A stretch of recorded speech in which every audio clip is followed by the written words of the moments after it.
Hello and welcome! We are Achievement Hunting 101, the podcast that eats like a meal. What? I don't know. I just read the script. What does that mean? I'm FuFuCuddilyPoof, and this is 146.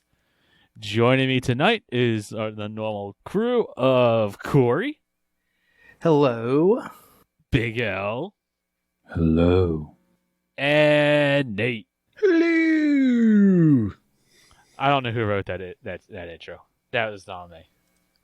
Have you never seen a Chunky Soup commercial? Oh, It's okay. the They soup still that make eats like a chunky meal. soup? Of course they do. They still make commercials? Where do you think they put all the sodium they That's what find I was in like thinking, strip Al. lines and stuff? Wow, they're still going. New England clam chowder, sirloin burger with country vegetables. Oh yeah, that's you gotta get that one. That one's actually really good. I used to eat these. I used to like them. Oh They yeah. kind of smell like dog food. There's no kinda about it. They definitely do. I mean, this is like half a step up from dog food, and it's pretty good. But it's for humans. Human. Well, I guess that is a perfect intro then, because I would be remiss if I didn't say Happy National Eat What You Want Day. Yeah, that's today. I would That's not be eating chunky soup. Yeah, that's true. Okay. Do you know what Well, I've if been that eating doesn't get lately? you- It better What's not that? be cauliflower. Why would I be eating that? Well, I mean, it's like the prey of food, right? Like prey, like it's the thing that always What? assumes a shape. So there's a video game. This is an Xbox podcast called Prey, and the monsters in Prey assume the shape of something in the room, just like cauliflower does in the kitchen. It assumes the shape of mashed potatoes. Oh, like you're talking about when Elroy makes his cauliflower pizza. Yes. It's the mystique of vegetables. It's a very popular keto food, which I think is what you're alluding to. Sounds like it. Possibly. Cauliflower. If we're going to Rice? talk about keto, we might as well just talk about bacon instead of cauliflower. So that's what you've been eating? Or Do you you've want to been know? eating something Well, different? there is a food that is not keto friendly, Oh, and that is spaghetti. it's good. I have been playing a game called Freddy Spaghetti. And let me tell you, this game is rat-tastic. But it's actually a good rat. Developed by Playful Pasta. Sus. I wish I could Checks make out. this up, but I am not. This Ratalaika game clocks in at a little bit of a meteor, which goes good with spaghetti, bolognese. 1 to 2 hour completion. It has 55 achievements, and there's 50 levels in the game with 4 bonus levels. Now I'm confused. Sandbox. The tutorial. It must be the tutorial. mode? So every single level pops you an achievement. Now, on one hand, Well, that's nice. it's nice, but on the other hand, this game actually has a little bit of a story. So after each level, you hear a story What? about our protagonist named Freddy Spaghetti. Now, the game is it's like a physics platformer. It actually controls a lot like Manual Samuel. It's Oh boy. I know, it's not what you want to hear, but hear me out. So it's 2 buttons, basically. So you alternate between left bumper and right bumper to make your spaghetti walk around. You could use either the bumpers or the triggers, whichever is more comfortable. And then A jumps. So it's simplistic enough, control-wise. And the levels basically consist of getting from point A to point B, getting to the exit. Some levels you have to jump up. Some levels you get placed on top of a keyboard and you have to spell out words by moving the spaghetti around. Sometimes you're on top of a piano and you need to play songs.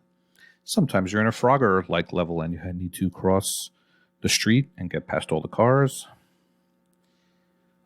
There's all kinds of levels, and that's what I like about the game, is that the 50 levels offer something a little bit different each time. That's nice. There was 2 or 3 frustrating levels. There's a couple that involve getting through like a metal detector thing or like a train thing. You have to wait until the light goes off and go through. If you don't get through at the precise moment, you have to start over. And then there's a couple where you have to run away from things. So you need to have the sequence of the left bumper, right bumper in perfect harmony. Other than that, you don't have to look at a guide to play. You just go on through. Huh. And I enjoyed it. That is Freddy Spaghetti. So I guess none of you have played this yet, this gem? So it's just not awful. So therefore it's a decent rat game? No, it was fun. Or is it actually good? It was good. And I liked that you had to play all 50 levels. So there's no... the achievements don't just stop off. No skipping. And once you beat the 50 levels, there's 4 bonus levels to do as well for another 4 achievements. And for some reason, those are worth 50 gamer score each, when all the other ones... I think they start off at 5 gamer score, and then they work their way up to 10, then 15, then 20, then 25. Yeah, that's what they do. And it's actually worth around 1,200 TA. So maybe a couple people are having trouble with it. I would love to know. Or it's just a 1 to 2 hour. That's more time than you usually put into a rat like a game. Well, that is true. It's still not that long. Are there any surprise-themed levels, kind of like another game that we might be talking about? Do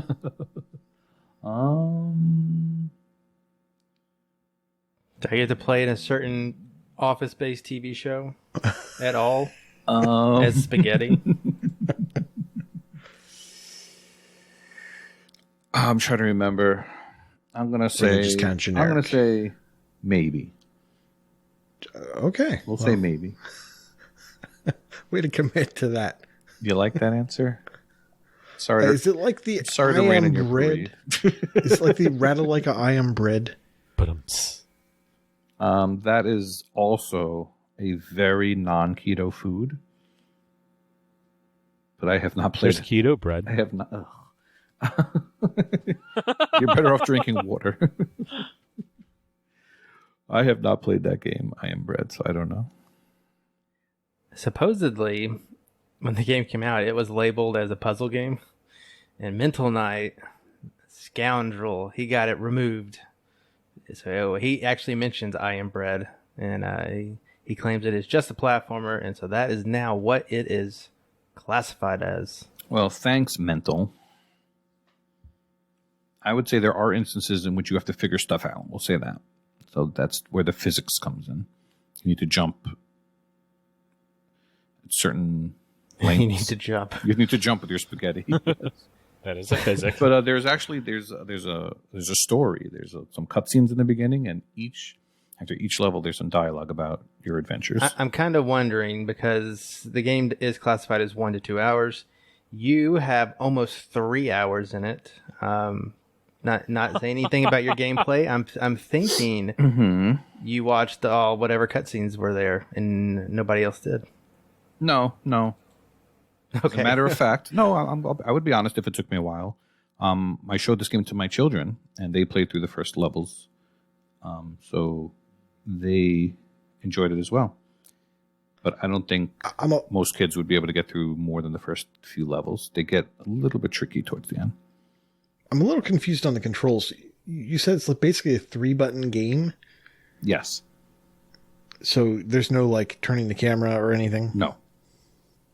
The levels consist of you going from left to right or from down to up. Sometimes or both. Playing poker somehow. I would love for you guys to play it. Are you looking at pictures? I am looking at a screenshot. There's one poker level where that's one of the easier ones. You just have to bump into the chips or bump into the cards, and you're the dealer, and you just basically deal out the 2 cards to each player. So there's a lot of fun like that. I don't want to give away too much of that type of thing, but you're like, oh, okay, that was cute. All right, that was fun. Okay. That kind of thing. Okay. Some levels will take you 30 seconds. Some will take you several tries. It's just one of those. You're like, okay, why So was it's this level so easy when the last one took me 5 minutes? But the longest levels took like 5 minutes. So it's like Soda Drinker Pro, but enjoyable. Now, I don't see the soda, relation. you should not drink on keto. Because they're short little levels. There's not a whole lot to do. And you move on to the next one and you forget about the first one. That sort of thing. Okay. I don't know. I need to play this. I'm looking at it. I need to play it. This trailer is bonkers. I would love to get your guys' reactions on it, honestly. I know that MDP73 and Indigo Toyota both finished it recently and both enjoyed it as well. I talked to them about it. If I can just find myself in a situation where I need to score a lot of gamer score in a short amount of time, then this game would actually appeal to me. I need to have that sort of situation come up in my life, and then maybe I'll get around to this. If only there was such a contest like that. Have you been playing any games like for, just so happens for some sort of a contest like that, Nate? Absolutely not. No, I have not. I instead have streamed a game this past week called My Hidden Things, and that was kind of fun. It is a kind of a highlights magazine sort of game. I see it. There's apparently a story, but I didn't find it very compelling. And it's a whole bunch of little vignettes. There's a whole bunch of little stories that are going on. And what you're supposed to do is find, like, let's say, an airplane. They say, find an airplane. Well, there's no just airplane in the image. Instead, you have to find, like, somebody's beanie on their hat, and you have to combine that with, like, a shoe. And it just happens to be the shape of the airplane that they have at the bottom of the screen that you're supposed to find. And it somewhat resembles an airplane. And the hot spots for where these things connect are a little bit off. So sometimes you just kind of have to, like, pick up the item and move it around where you think it's supposed to go. And then eventually it'll click in. And then some of the puzzles or the screens that you're on require you to do some special things. Like, there's one, for instance, where you're it's centered around a hot air balloon. And what you need to do is take items and put them into a trash bag. And that isn't really clear from the very start. And then the spot where you put it is a little ambiguous and it just sort of happens. So I recommend when you play this that you have about 10 people behind you telling you exactly what to try, because that makes it a lot easier. I was running out of ideas on where to disassemble some objects to get to some shapes that, make them up that I could then use to build some of these hidden items. But overall, it was okay. It's one of those games that you'd want to play at kind of at the end of the day to kind of wind down from, something a little bit more exciting. This is definitely a slower paced game. There's no timer or anything.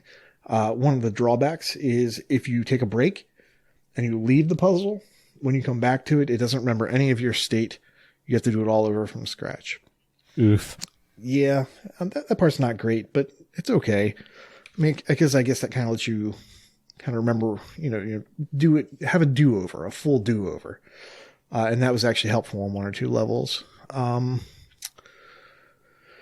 it's not a bad little game. It's just not amazing. I was hoping for, it just looks like a simple game. Yes, for, it is $7. definitely a simple game. And it does what it's supposed to do. It's a little distraction. It's, like I said, it's not going to raise your heart rate or anything. It's a good little thing to play towards the end of the game, the day, to kind of wind down. Might be something kind of fun for kids. You can kind of have them try to imagine how to combine these shapes to make these objects. It might be good for that. But yeah, overall, not bad, but, I was hoping for a little bit more. It left me a little bit wanting. How many levels are there? I want to say there were about Maybe 13? maybe 13. Are you looking at the achievements? There just so happens to be 13 achievements. Well, no, okay, so there's more. So there's fewer. I was going to say 10 levels, which seems about right, because I think there's like 3 achievements that are not level based. However, Yeah, you're right, yeah. yeah. So there's probably more, actually, because each one of these dreams are comprised of like 3 or more little puzzles. Towards the end of the game, the puzzles actually got easier. During the stream time, I had some difficulties. When I was cleaning this up the other day, I just had a couple little puzzles left to do, and I was just flying through them.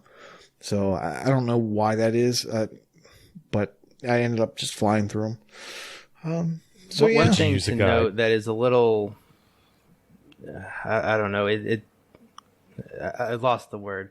It is misleading. There it is that the genre is adventure / point and click. I don't think that's either of these things. This is just a straight puzzle game, right? Yeah, I would call this more puzzle. I mean, there is a story. So there's more story in this than there is in Hidden Through Time, for instance. Hidden Through Time doesn't have a narrative or whatever that they're trying to tell. This actually has like in text you have to read. It's a little story about this person, this, and supposedly what you're doing in the picture kind of helps the outcome. Doesn't change it at all, but it's kind of centered around the story. I would not call it adventure. I might call it point and click, but I would definitely put puzzle in there at the front. It's mostly a puzzle game. I can see the point and clickiness of it, but yeah, it's you can say that about any puzzle game. You can call Artifacts Monday point and clicks. I think some people do. Are they? I think some people do. I don't play those games, so I don't know. Yeah. I thought they were point and clicks. Are they point and clicks? Do you point around things? Okay, I'm clicking on random Artifacts Monday games, and yes, they are point and clicks. Yeah. Artifacts Monday games are very much point and clicks.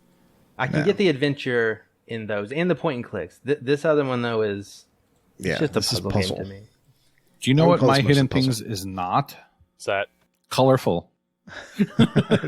This is true. It's not colorful. Why don't we just hit the trifecta here? It also has an achievement called The Princess Bride. I was waiting. There it is. All right. All the dead horses are out. It looks like all the achievement names are based off of movies, or most of them are anyway. Oh, yeah. Look at that.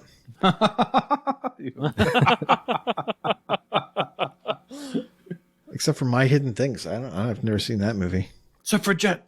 But yeah, $7 a little much. If it was on sale, I would say this would be a great little pickup. And that was My Hidden Things. Cool. Well, you've been playing, Corey. So I'm going to talk about a game that has been mentioned probably several times. I'm going to focus a little bit less on the game, but just to kind of throw it out there, I played The Messenger this past week, and I completed it for the second time. This was on the Xbox version. Congratulations. Thank you. If you recall, the PC version came out a few years ago. I've completed that one, and then this one came out later. So I just finally got around to completing it because there's a little pre-FOMO that it could leave Game Pass pretty much at any time. It's been there for a long, long time. And so I don't like that rush. So let me just try to knock it out as best I can. So I have been focusing on that game, and I finally got around to cleaning up the base game, and then I did the DLC. And there is probably 2 hard achievements in the game. One of them is in the DLC, and you have to you're racing like this shadowy version of yourself, and you have to get all 5 of the first 5 races. You have to win them without losing, and you can restart it, but it takes a while. And the bad part is, the worst part is race 4 and race 5, and you can't practice those. You have to do the first 3 races all over again. And but regardless, I did this again. I had more problems with number 4 than number 5, actually, but once I did that, I only had 1 achievement left in the game. I shouldn't have, because it's a missable achievement, and this is where me bringing this up comes into play. The achievement was for, you have to go through a lot of in-game text chat for this achievement to pop, but it is missable. It happens 3 times in the game, and this particular time is the 3rd and final time, and you only have 1 shot to do it, I think. And you have to pretty much play half the game in order to get to that part.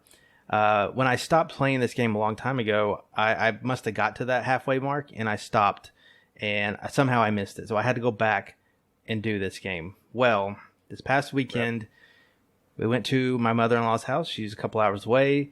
And for like the first time ever, my wife drove that 2 hours. So I busted out my Razer Kishi.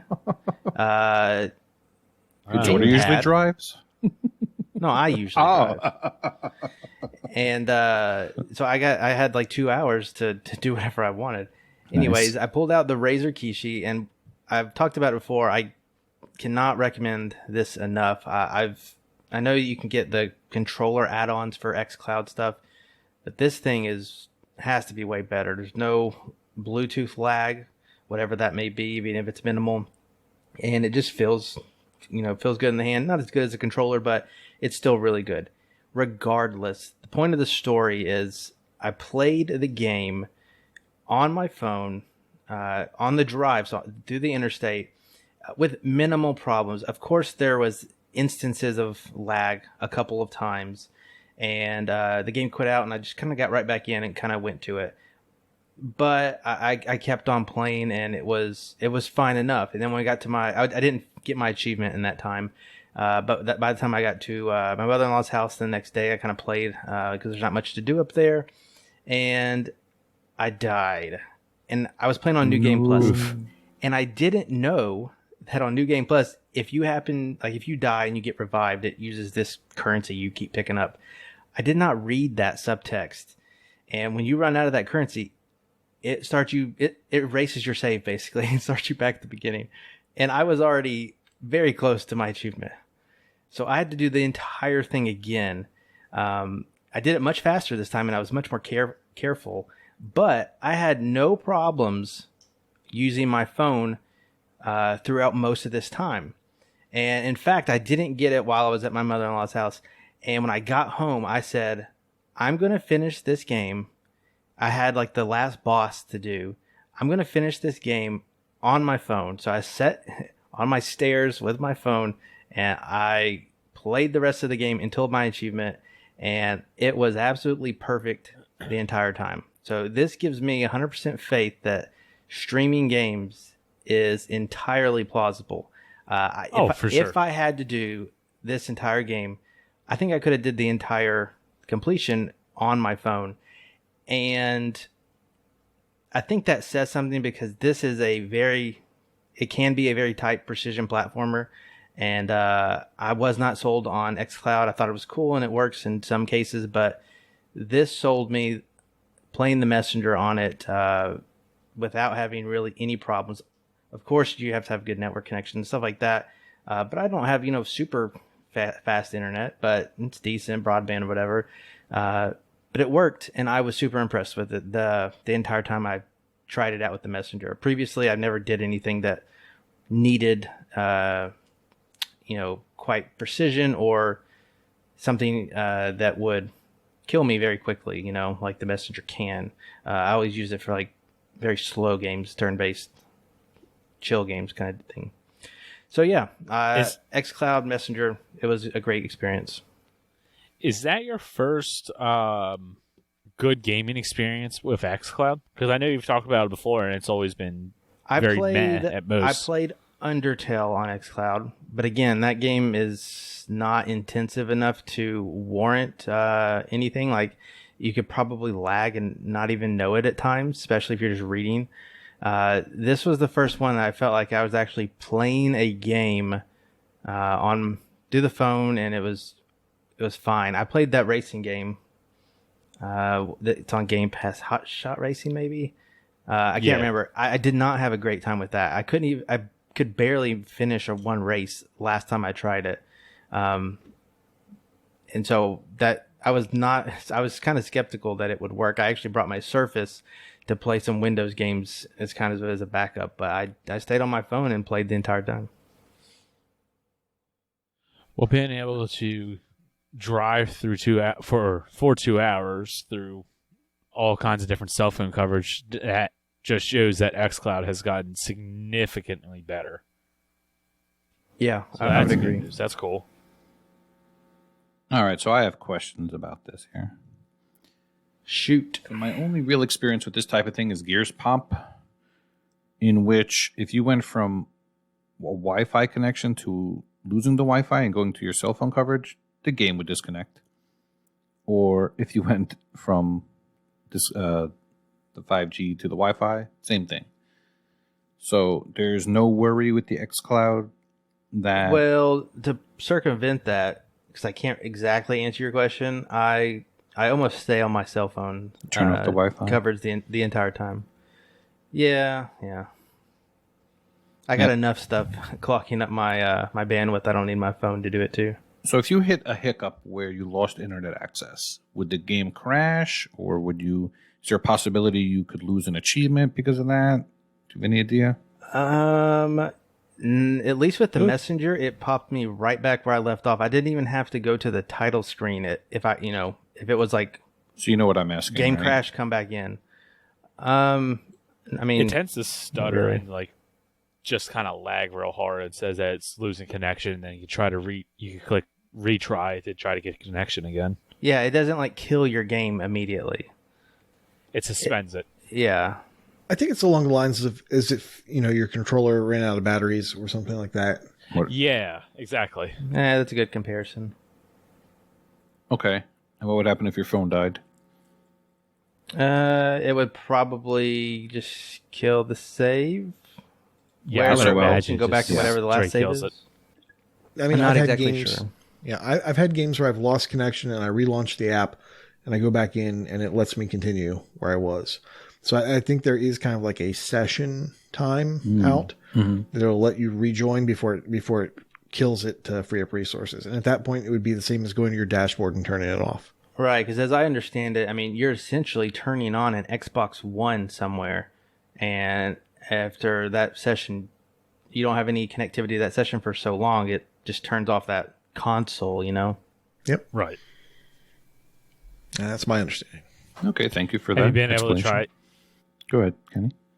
Have you been able to try XCloud at all, El? I know you're the only one here with an Apple device. I have not gotten an invite for the beta testing for iPhone, so I have not. And I have not tried that computer workaround thing either. Are you sure? I know a lot of people have. Have you checked your spam and all that? His gamer score might be too low. One thing you can do out of all of us. One thing you can do is just go to the website and see if it lets you in. It's just at least for US, it's xbox.com/ you might even be able to take this location part out. Let me try that live here. Yeah, just go to xbox.com/play and it might let you sign in. I have it bookmarked because I did get in. I have tested it out on my Mac. I logged into Levelhead before it went away, so I didn't have to, because it's right by my work computer. The only problem I had, which I don't think it's not XCloud related, I don't think, is when I connected my controller to my Mac, the inputs are rearranged. So I think right. I think I can update the firmware of the controller. I have not tried. I don't use that controller very often. But that was the only issue I have with that. Otherwise, the browser worked okay enough. I don't know if I could play the Messenger on it. It seems like the dedicated Android app works a little better, but I haven't put that one to the test yet. Okay, so now I have a question for, I guess, you, Corey, and maybe Nate, about the browser. Can you console stream on the browser? No. Yeah, I don't think that's a thing yet. But I mean, see, that's what I'm more interested in. I want to be able to do the console streaming rather than Game Pass. Yeah, this is strictly XCloud. Okay. Doesn't mean that they won't add that at some point, but right now, no, it's just XCloud. Whatever they put up there, and then of course whatever's on Game Pass. Yeah, I figured as much. That's what it would be. Yeah, the Game Pass stuff is, I mean, that's cool, but I have Game Pass. I can play that on my computer. I don't have any Mac products, so that's not a big deal for me. Yeah, but this means you could buy like a very cheap Chromebook that only accesses the internet, and you could play, Steep or Second Extinction or Minecraft Chivalry Dungeons. Chivalry 2. No, not Chivalry 2. Not yet. Not yet. It's going to be on Game Pass. It's going to be #1 game on Game Pass. There you go. And I I'm can't happy wait for that. you. I hope it's true, and I'm happy for you if it is. And I'm going to drive to your house. I'm going to throw a copy of Chivalry 2 that's broken onto your porch, put it in a paper bag, and light it on fire. I don't know where I was going with that. I don't know. Chivalry's not dead, huh? Let's keep going. I have no idea where I was going with that. What was the other game that you want to talk about? I mean, you totally knew that the game I was going to talk about next involves putting out fires and stuff like that, right? Totally. That's exactly where I meant to go with that. Man. The other game I wanted to talk about is a game that Corey talked about a couple weeks ago that he had the fortune of getting before all of us, which is Rain on Your Parade, which is in Game Pass currently. I love this game. I haven't played a game in a while where I just say, you know what, I'm going to pick this game up and play a level or two, and then before I know it, I'm playing another level, and then I'm playing another level. I'm playing another level. There are so many pop culture references, so many game references, movie references, TV show references. Oh, and the gameplay's fun too. There's objectives, there's hidden objectives. So basically you're a cloud and you are raining down on humans, and you can put out fires, like I said, or you're kind of causing destruction, but you're a smiley cloud, so it's kind of conflicting if you're supposed to be good or bad. But there's also a story there too. God will talk to you, and there's all kinds of stuff going on. I played long enough to unlock 2 new powers. I got snow and I got thunder, and those popped an achievement for each one. So I haven't given a great look at the list, but from what it seems, either the list is very backloaded or there's stuff that I could have been doing this whole time that I have not done. So I will ask you guys about that in a minute. Actually, it looks like Koosh beat this game. It's true. I'll ask you about it now, but I wanted to talk about an achievement that I got. It was called, oh man, what was it called? Minimum effort. Oh yeah, it was called Gotta Go Fast, and this achievement is in a level which is based off of the old school game Arkanoid or Alleyway. I think Koosh likes to call it like Brick Breaker or something like that. Brick Breaker. Yeah. Sounds like it was based off of Sonic. What? Gotta go fast. Right, Gotta Go Fast. Sonic. Right.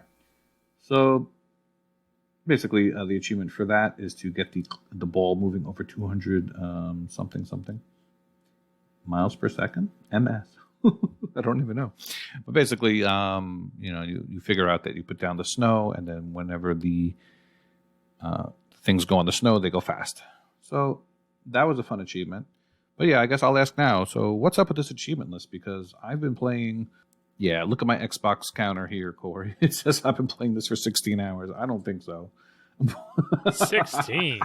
It's like, I don't know about this one. It's a 6 to 8 hour game. I wonder if Quick Resume messes with these hours. I don't know. I definitely have been playing this game for I bet 16 it hours. does. Let's just say it does. Okay. Or I'm really terrible. I One hope of it those. does anyway. A lot of those achievements that you think me. maybe you should have been earning are ones that aren't available until you're playing on New Game Plus or whatever it is. Okay, Like so after you've beaten the game, yeah. some of those achievements are available that weren't available before. Playing through the game the first time, you will get it looks like 6 or 7 achievements. So keep You going. could stumble across some secret achievements, but very few.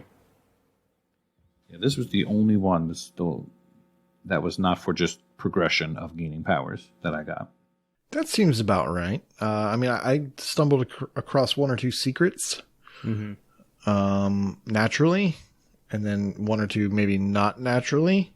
I don't know if you'd call that stumbled upon, but I got 1 or 2 achievements that maybe were supposed to be secret. Yeah.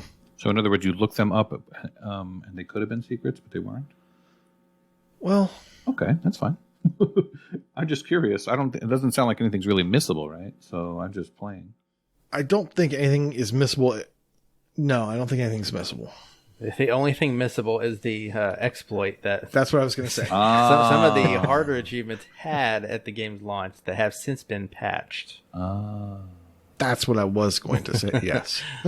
I remember you talking about those. Gotcha. Yes, you've already come across them, and I think I mentioned when I last played, the game has what is essentially boss levels, right?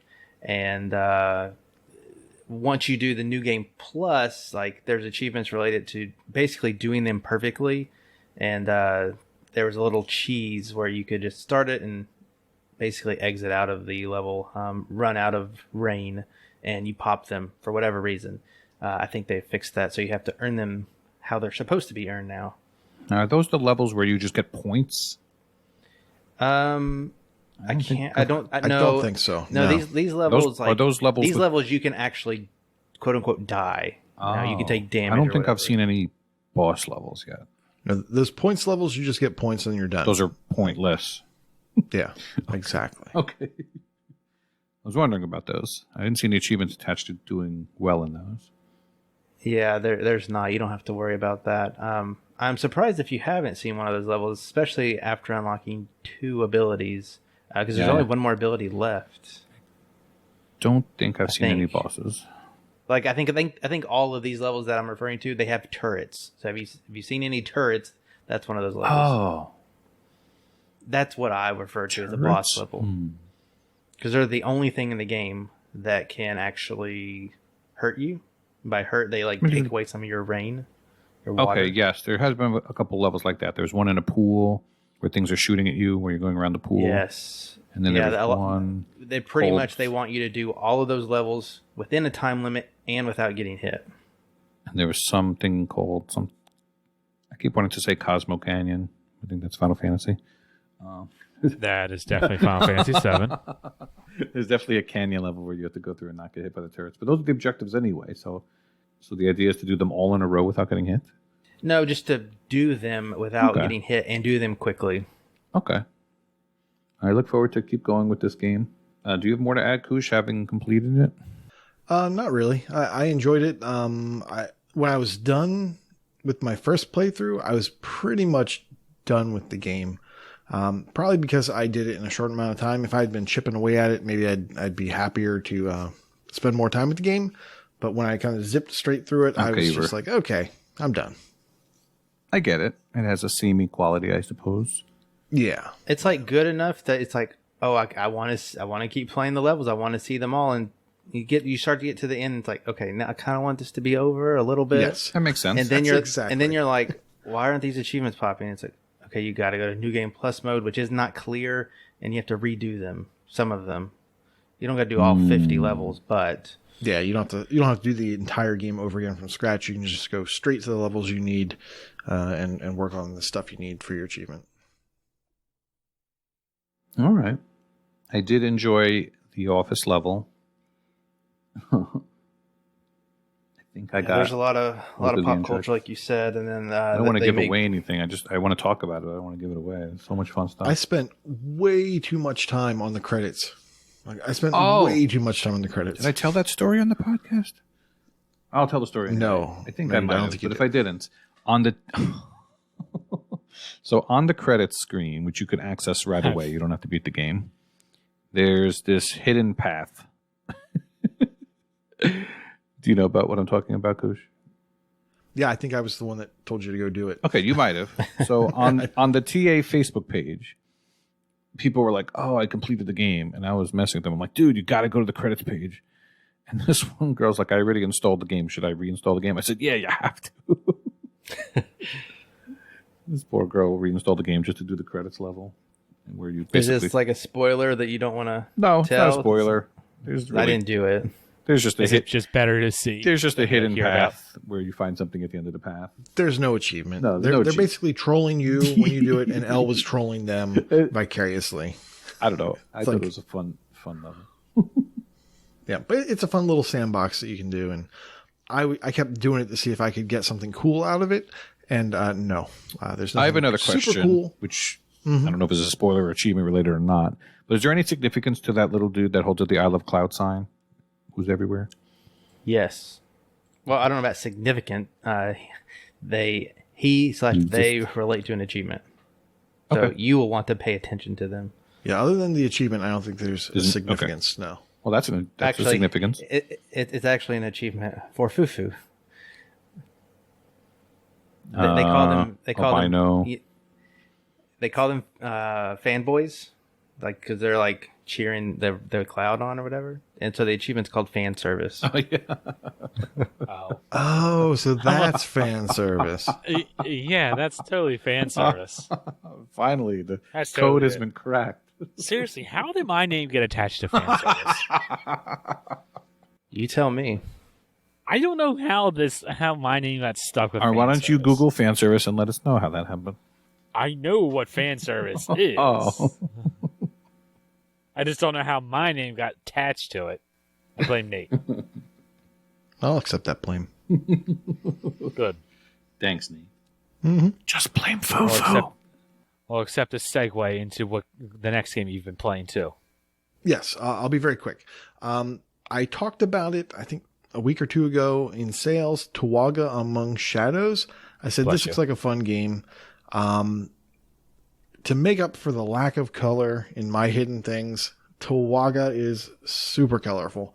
I really like the art style. I really like the animation. It's a hand-drawn animation type game. This is a shoot 'em up.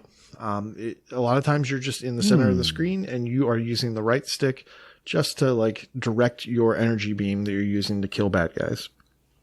You're going to be able to level that up in a whole bunch of ways. You can level up the strength of it. You can level up the width of it.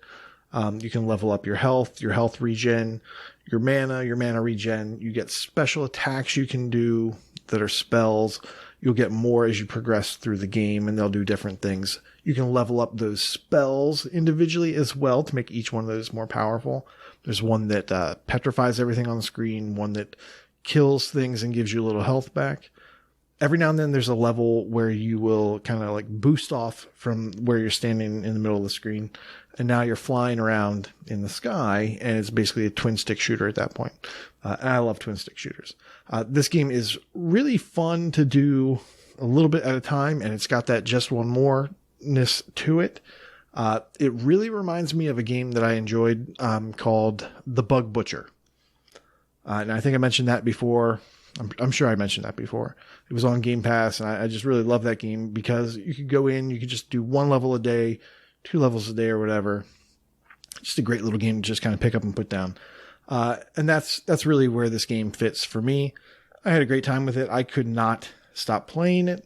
And then I was finally done with it. Towards the end of the game, the last couple achievements were sitting there, and they were things that didn't make any sense because I just didn't see them through natural gameplay. When you go into the lore section of the game, there are additional things that you can basically spend your money on for upgrades, and those are masks, outfits. Outfits do give you a gameplay bonus. Things like giving you, there's one that once I got it, I stuck with it, and that was like, it gives you a little bit more money for everything that you're killing. And you'll unlock those by playing different game modes and getting so far in these other game modes. But the other collectibles that you'll be buying are masks and these other things that just don't pertain to the gameplay at all. It's just a money sink. And at that point, I just got my nephew to sit there and play the game for me. And I found a really good level to do that on, where you basically, there's kind of like a random placement of bombs as soon as the level starts, and a whole bunch of bad guys around those bombs. And they're setting it up intentionally so that you'll blow up the bombs and kill a whole bunch of guys. And then you'll get about 8 coins for doing that. So I basically set it up on that level, and I just let it run for hours. Got enough money, finished the game, and that was it. So yeah, I mentioned that in the solution. I added a couple solutions to kind of help with how to find this money. And there was one achievement that was a little confusing that I put a comment on. There was like something you have to do where one of your spells is a random spell, and it'll basically pick from your other spells. and you have to do it in a certain game mode. The achievement only pops if you're in one game mode. I think that's the normal game mode. Now you won't get that spell until after you've completed it. So there's like really no reason to go back to that mode. And that's what was confusing and why I spent so much time on the other game mode trying to get that achievement. But yeah, it's a fun little game. It's $15 now. So hopefully it'll go down to $5. And at that point, it's like, if you like shoot 'em ups, it's a great game for $5. Once again, it's $15 now. Does not look like a shoot 'em up. Yeah, I mean, it's like a standing still shoot 'em up. But I really enjoyed this. And that was Tawaga Among Shadows. It looks interesting. Yeah, I was looking at some of the solutions and the comments that you put, and you just put in the solutions, invite my nephew over to play. I found that very interesting. I got to say, Nate, your nephew is really good at video games. He's really good at games, really good at grinding games. I've never seen anything special. He's got the patience of a saint. He could stay for hours on end. Yeah, he's a one-track mind. He must be on the Red Red Bull. Not Bull. get distracted. Mm-hmm. Loves those energy drinks. Energy drinks. You could say he's wired. No, that's been enough of food. We've had enough food talk. We're not talking about food. We're talking about drinks. Okay, food and drink. Hashtag food and drink. No. That's a good room.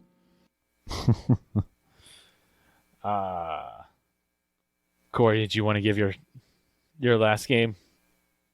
Yeah, sure. It'll be fairly quick. So I streamed the game as well right before Koosh streamed My Hidden Things. I streamed Non-Guns Doppelganger Edition. So this is a game that has existed on PC, and they came out with like a new mode, and they decided to release it for consoles and stuff, so they called it the Doppelganger Edition. And this just came out on Xbox, and it is a roguelike platformer, and it is pretty tough. I played for just over an hour, and I felt like I made no progress. The game is very minimal, so this is not a game for you, Fufu. It's black and white with just a hint of color at different times. And now that I think about it, Koosh, me and you basically streamed nothing but black and white for 2 hours that day. Yep. So, didn't even think about that. Anyways, so the game tells you nothing to start out. And in fact, I think Non-Guns, I don't know what it translates from, but I'm pretty sure it translates to learn for yourself or something along those lines. So if anybody knows, let me know. That would be wonderful. But yeah, it tells you nothing. And so you just kind of go out and you can shoot. You can shoot a gun and jump. And that's kind of it. You see some things at like the hub, and there is a book that the book has pictures, and that is as much information as it tells you, and you have to piece together what that means. And then you kind of go into this building and you start shooting things, and you can unlock different cards. I still haven't figured out what all these cards mean and how to get them. Obviously, I can tell you when you die, you lose all that stuff. So there's your roguelite part about it. And then you just start all over. The part that I'm still trying to learn is how you can grow and use that on future runs. And I think I figured it out. There are windows in certain rooms that allow you to escape that building and kind of go back to the hub world. From here, you can actually store these cards in like these tombs or something. And they stay there. So when you die again, you pick up the card and it lets you do something. It may give you a different weapon. It might give you a little bit more health or something. I think that's the part where you have to, keep playing the game after you die in order to kind of progress, which is different from any other rogue game I've played. And that may be the difference between like and light. This one seems pretty hardcore to me. Like you don't like, at least with this part, and again, I'm only an hour in, you don't like continue to grow those stats. Those are like one and done cards that you have to take care of if you really want to use them to their full advantage. Now, there is a part of that hub world that you can donate this currency that you get. The currency seems to come from the bullets that you shoot. So you can actually like grind that out and donate it. I don't know what happens when whatever I'm donating fills up. You can pick different sections to fill up. So I'm still got to play that and figure that out. But killing the enemies and shooting them gets you combos, and that allows that number to go up quicker, so you can donate it. But seems like a very tough game. If you look at the achievement list, it's very cryptic. They're just letters. So like I'm looking at the next few unlocks for me. It's D, G, J, X, H. And some of them have just a number behind it. Some of them have like an X and a number. So I'm thinking that's like a combo. Pretty easy, I think, to figure that out. One has the /O/ so it looks like a guy's putting his hands up in the air. And it says 10 of those. It has a 10 next to it. So maybe that's saving 10 people. I don't know. I haven't really saved anybody yet. I've definitely killed more than 10. So I don't think it's that. So it's very cryptic, and it is very much a learn for yourself game. So far, it's not super appealing to me. I like the art style. It looks really cool. But I think it's a game that you're going to have to spend quite a lot of time with. And the more that you spend on it, the more you can appreciate it. I don't think it's a bad game at all. I just think that you need to know what you are getting into. And if you really like roguelites, then you'll probably really love this game. And I actually have a code for this game. And I'm thinking maybe we go old school and do secret code of the week in Discord. So I kind of you'll have to listen to this episode, and we'll do a secret code word from the episode. I'll tell you guys later, but I think that's what I'm gonna do for this copy of the game. Cauliflower. It's not Cauliflower. I do want to say that it is published by Digerati. I do like Digerati and the stuff that they make, so I think that kind of gives some bits of quality to the game. For sure. If that means anything to anybody. So yeah, that's called Non-Guns Doppelganger, and it's like $15 right now. I think it's a launch price of $12. I don't know when that leaves. 10 days. So by the time this drops, it'll still be $12. So if any of this interests you, take a look at the game. Like I said, it's very minimal in its presence to you, but I don't let that take away from the gameplay itself.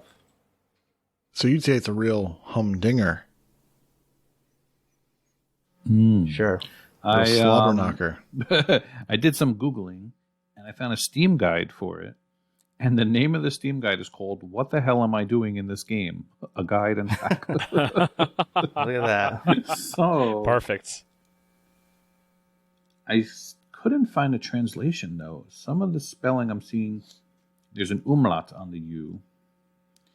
So I don't know if that makes it pronounce none. I tried looking for guides or something. So yeah, if you look at Steam, Non-Guns has guides, but not the Doppelganger edition. People were actually complaining because they took away access to this original version, but it does have all the guides. You're right. Okay. All right. This might help. I also saw something that said 2-player local co-op. Now that I don't know. I don't know where a second entity would pop up, but they do have all these descriptions of achievements decrypted, so that's kind of cool. You shouldn't have told him that. No, he should have made him figure it out for himself. Now he's going to cheat. I mean, to be honest, this game the likelihood of me coming back to this and completing it is extremely low. I'm just going to be real with you. All right. Well, with that, let's get into some news. Actually, this first one is for you, Corey. What we got? All right. So just hot off the press today. We didn't get podcasted. We did not get podcasted because we were looking for news, and then all of this stuff pretty much dropped today. But this first one is Xbox Series XS consoles can now be reserved by U.S. insiders on Xbox One. Put a big asterisk next to that because it doesn't mean that you can actually reserve it. So what this means is if you're in the U.S. and you're on Xbox One, you can download the Insider app.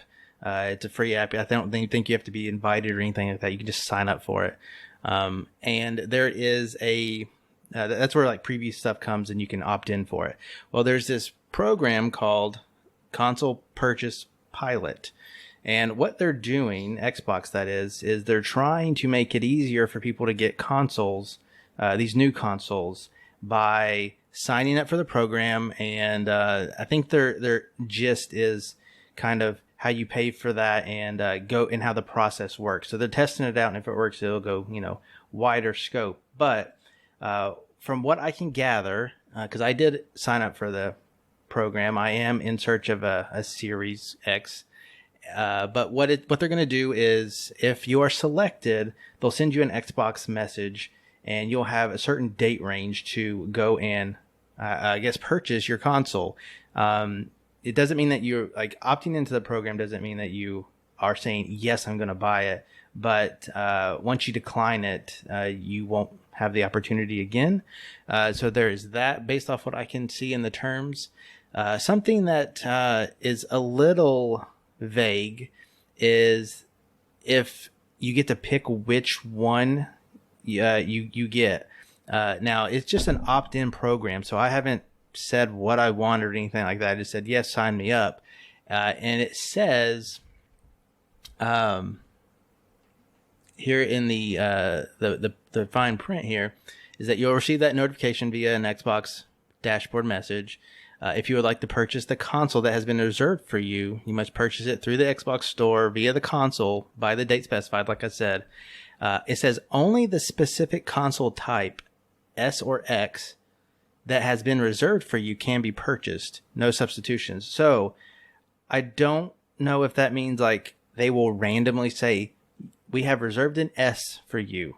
Go ahead and purchase it or not purchase it. But then, like I said, if you decline it, you're done. I want an X. I don't want an S. So I hope that it really means like you get the option when the time comes. But I'm not sure. That's a little vague. You would think you'd be able to at least like select which one you're looking for people like you who don't want the S, you want the X. Right. There's no reason for them to reserve one for you. Right. So yeah, I just bring it up because it is vague, but I mean it's literally no harm in doing this if you're on the hunt for one, just to see what happens. So I don't know. I have high hopes. Fingers crossed that I get a message in the by the end of the week. That would be cool. And it says I could get one. I would be ecstatic if that happened. But I think this is a cool program. It definitely helps. It's a great idea. It helps people. It helps people who aren't scalpers get consoles, because that's a big deal right now. Not only for the supply, but when they are available, they are selling out very, very quick. Yeah, like everything's minutes. Still selling out immediately. Be it any new console, new computer chips, new graphics cards, everything's selling out immediately as soon as it goes to market. So this is a fantastic idea on Xbox to be able to, give like just another little benefit for the insiders. And also, in theory, this helps make it to where only gamers that actually want this get it and not scalpers. But I mean, you can still turn around and scalp it. It's kind of sad that this needs to even exist, to be honest, 6 months after the fact. Well, it's good and bad. I was trying to think. Like, you should this be is able when to I go got- to the store and buy one if you want one. Well, I mean, don't think that's it's the world. I think it's part like the pandemic. It's very hard to find these. It's a supply thing right now, I think. Yes. There is a scalper problem, but they just the chips that they're using is very undersupplied right now Oh, yeah? I heard because of that the just- pandemic. I heard that even just getting silicon is hard. Yes. So It's not even just the supply- chips. Really? It's like it's the base materials, not even the chip, the specific chip. It's the base material that is hard to get. Supply is way down right now because of the world and the state that it's in. And also because of the state that it's in, demand is higher than ever. More people are gaming more than ever because they're staying home. They're not allowed to go out, or they just don't want to go out anymore. So demand's way up and supply's way down. So. Well, these out of stock supplies that you're having trouble with, they're not only for gaming, they're for cars and computers and whatever else. So I mean, there's literally competition every there too. industry is getting hit. So yeah, it's a little hard. I was trying to think. I got my Xbox One X the April after it launched, so a little bit about this time frame. Maybe this is a little bit longer, and I had no problems getting it. But the series and the PS5s is just tough. Even Nintendo Switches, you cannot find. You can find the Nintendo Switch Lite. You haven't been able to Kind find of? a Switch for 3-4 years or however long it's been. Well, it hasn't been as bad as it is now. Like, there's been plenty of times where I've walked into like a Best Buy or GameStop or Walmart or something, and there's been a couple Nintendo Switches sitting on the shelf that I could went over and grab them. It's not like that now. Because, like I said, with everybody staying home, gaming is huge. It's bigger than ever right now. And demand is way higher. And, companies just can't keep up. And then with a problem getting supply, it is what it is. You can only do so much. Yep. So cross all your fingers for me. I want a series All right, good console. luck. Yeah. Every Friday, we're playing like Minecraft Dungeons or Marvel Avengers. Prue and Jables are like halfway through the level, and me and Kronos are like, we're loading up. In. Yeah. It's ridiculous. I'll tell you what. I'll sign up for it. And if I get an X, I'll sell it to you. Free shipping, you got it. $600. No deal. That's a lot Speaking of which, Kenny's still loading into Zoo Tycoon from last Thursday. We're still waiting. Yeah, exactly. I feel you, Corey, on that one. If our Zoo Tycoon is the same way. As soon as we complete it, is that when you're I'm going to not get getting it? the Series Jeez. X. That's No, what's I'm gonna not going to get that Series X anytime soon. Maybe, throw back to last week, I can even launch Star That's all Wars being Squadrons. Let's do it. I'm still waiting. Ugh. Yeah.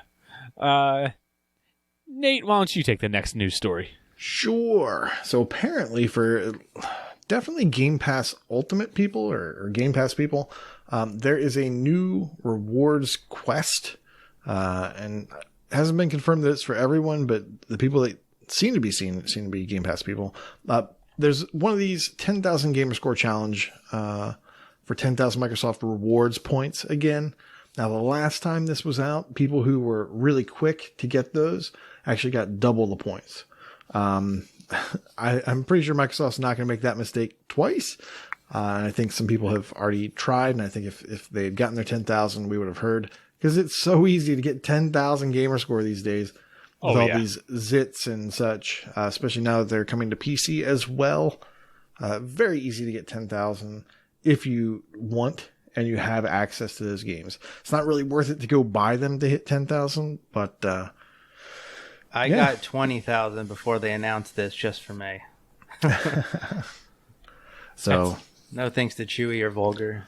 So when you see this, make sure you activate it. Don't see it and go start earning gamer score. You have to go in, click on the thing, activate the punch card, then earn your 10,000. And just to be more specific, the Microsoft Rewards app on the Xbox. Yes, yeah. This is not going to be in the app on your phone or whatever. You have to get to it from the console.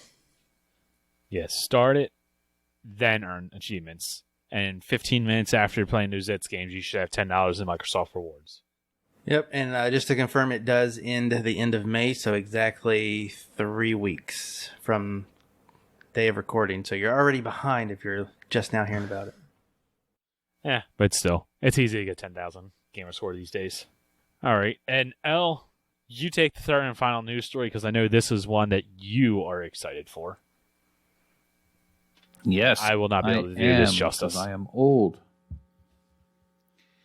There was a surprise announcement today that the Super Nintendo games Zombies Ate My Neighbors and Ghoul Patrol are going to be coming to the Xbox One and PlayStation and Switch on June 29th.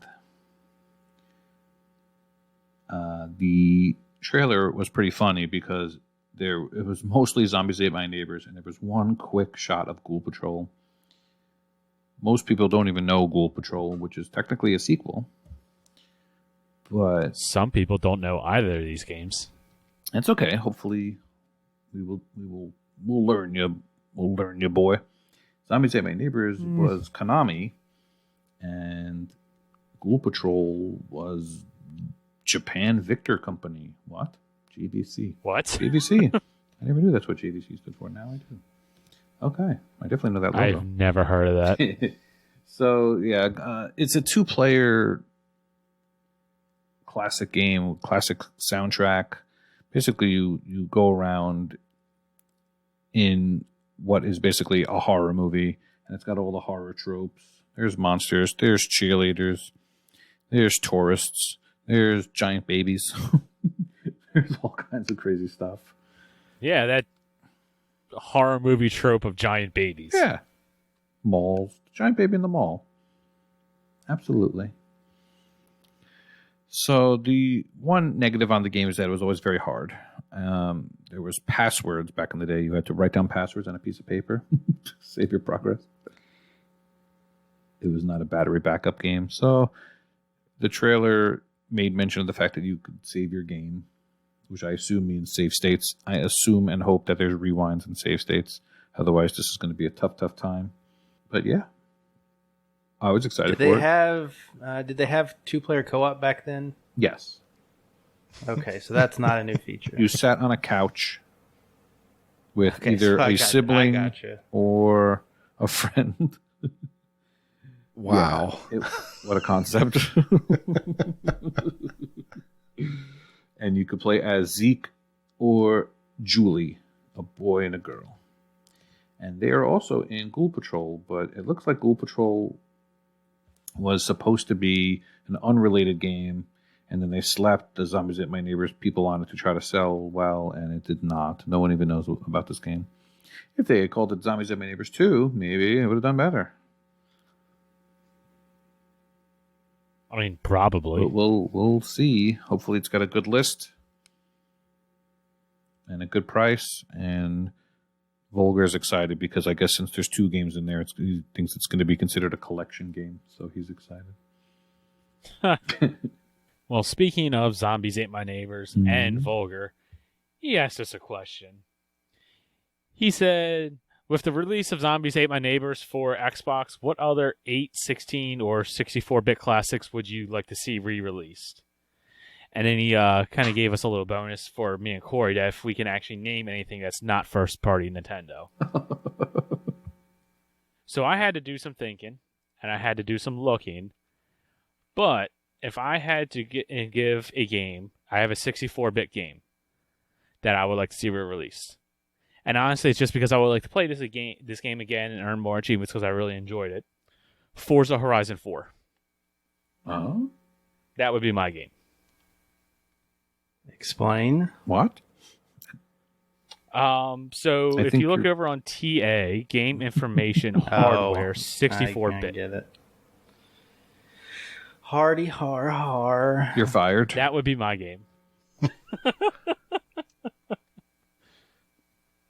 No, in all honesty, I have no answer for this. Oh, come on. I really didn't play any games that have those old, like, 8, 16, Pick a game, 64-bit Pick graphics. anything. Pick something. Chase, we'll come back to you. Pokemon Stadium remake. I never played Pokemon Stadium. That doesn't count. And I never played it. When it comes to those old games like that, the old, like, retro graphics, I never really played them. So, like, I don't really much have an answer for it. So, I'll just deflect to Corey. I mean, I like to see these games, but I don't need to play them. Most of the good ones have been, re-released in some form or fashion.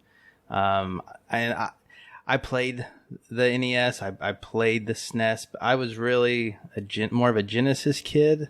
And even after that, it was kind of like PlayStation is where the roots really dug in.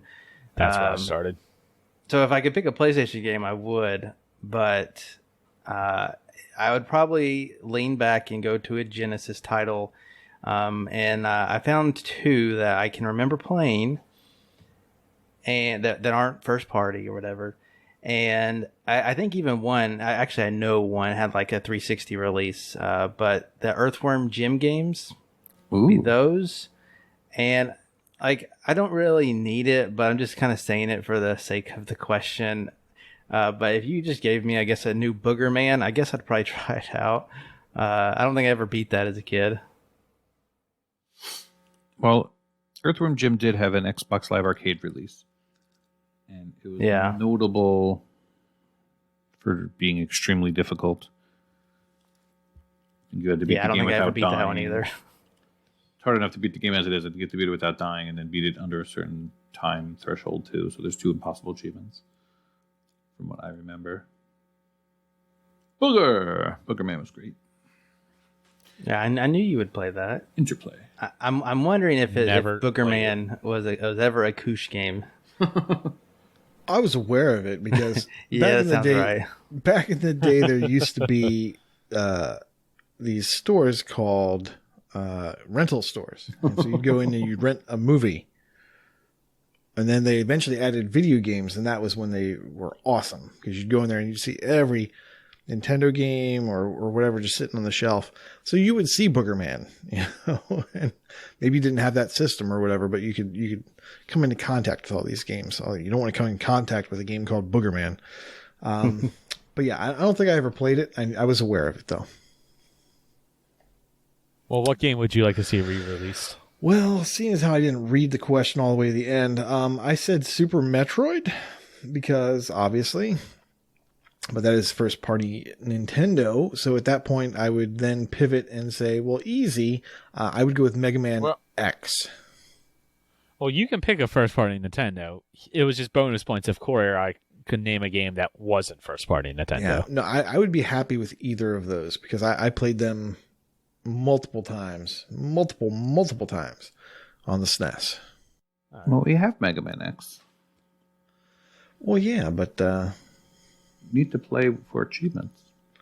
Yeah, but that was my backup. Oh, good answer. Super I like Metroid. that. Give me Super Metroid. Give me Super Metroid with achievements, and I'm super happy. All right. Well, I got one for you, Nate. I'll bail you out here. All right. Do you remember how they came out with the Castlevania collection? I've heard of it. They need to come out with a second Castlevania collection that has all of the handheld Vayners. So there were 3 Game Boy Advance games, Circle of the Moon, Harmony of Dissonance, and Aria of Sorrow. And I think there's 3 DS games, Dawn of Sorrow, Portrait of Ruin, and Order of Ecclesia. So those 6 games. So after Symphony of the Night, for some reason they stuck all their Metroidvania games on handhelds, but they were great games. So I think that would be a cool collection to come out with achievements. So I will go with that one. I would take the Metroid collection, absolutely, because I was going to say, sure. I was sort of thinking Metroid Fusion as well, which was a great little, let's see. That was good. Was that DS or was that GBA? I think GBA. Okay, yeah. Oh, I want to add Sunset Riders. That's probably one I would do. Oh, yeah. I played a lot of that. Love that. Those riding and shooting on horses. Yeah. Yeah, I love that game. I played it in the arcade. So good. So old. I know, but so good. Probably horrible, but Nothing my memory wrong of it is old. fantastic. Now, Sunset Riders frequently shows up on any top 10 of all time Genesis games. Yeah. I don't even think I've ever seen a Sega Genesis in real life. This was not a Kenny question. I don't know any of these games. All right, pick a Kenny question. No, I think we'll just continue with sales. What? We'll just keep going with sales. Nate, what are you recommending this week? Okay, I am recommending Habroxia 2. This is a shmup. It's $5 down from 10. It's apparently a sequel to Hybroxia, which I have, and I haven't finished. And this just looks like a good old-fashioned vertical sometimes, horizontal sometimes shmup. So if you're into that, check it out. I'd also like to recommend Rising Hell. We may be hearing about this later. It's $9 down from 10 because it's an introductory sale. It's not a huge sale, but I like it. I like this game. It's a roguelike platformer, or I like the look of this game, I should say. The concept is you're constantly climbing this tower. So you're inside of a tower and you're doing that section of games where you're just kind of going up the vertical spire or whatever, and you're killing stuff as you go and whatever. And that's the entire game. It's a roguelike platformer. I love the sound of it. I want to see it in action, and maybe just put a price tracker on this one. Also want to mention Steep Gold Edition. Yes, it is in Game Pass. However, the Gold Edition is not in Game Pass. Steep is in Game Pass. The Gold Edition is on sale for $12.50 down from $50, and it contains 2 out of the 3 DLCs needed for the entire completion. The only DLC it doesn't have is Road to the Olympics, and that is $9 down from 10. So if this is your type of game, you're into completions, you might want to check that out, but be aware Gold Edition does not get you all of the DLC. You will still have to go buy one. Yeah, can I just say that Steep gets the award for worst DLC distribution ever? Oh, no, my friend. No. Zombie Army 4. Okay. That one may be just as bad, but yes, I hate the Steep one. Okay, well, we'll compare notes some other time. The last thing I want to mention is a Beware. Hollow. If you're a sale junkie and you like looking at the steepest sale there is, $2 down from 20. This is an action horror FPS worth 555 gamer score because there are 8 unobtainables. So pay attention, Gross. people. And this game was released June or July of 2019. So it's probably never going to be fixed. So so don't just buy it. Do your research. If you want to get it, cool. Be careful. You could have just said don't buy it. All right. It looks like a thing. I mean, it doesn't look horrible. The gamer score looks horrible. You let us know how it is. But I mean, I may have put it in the cart. No. It's $2. All right. Well, I'm going to list off some quality titles.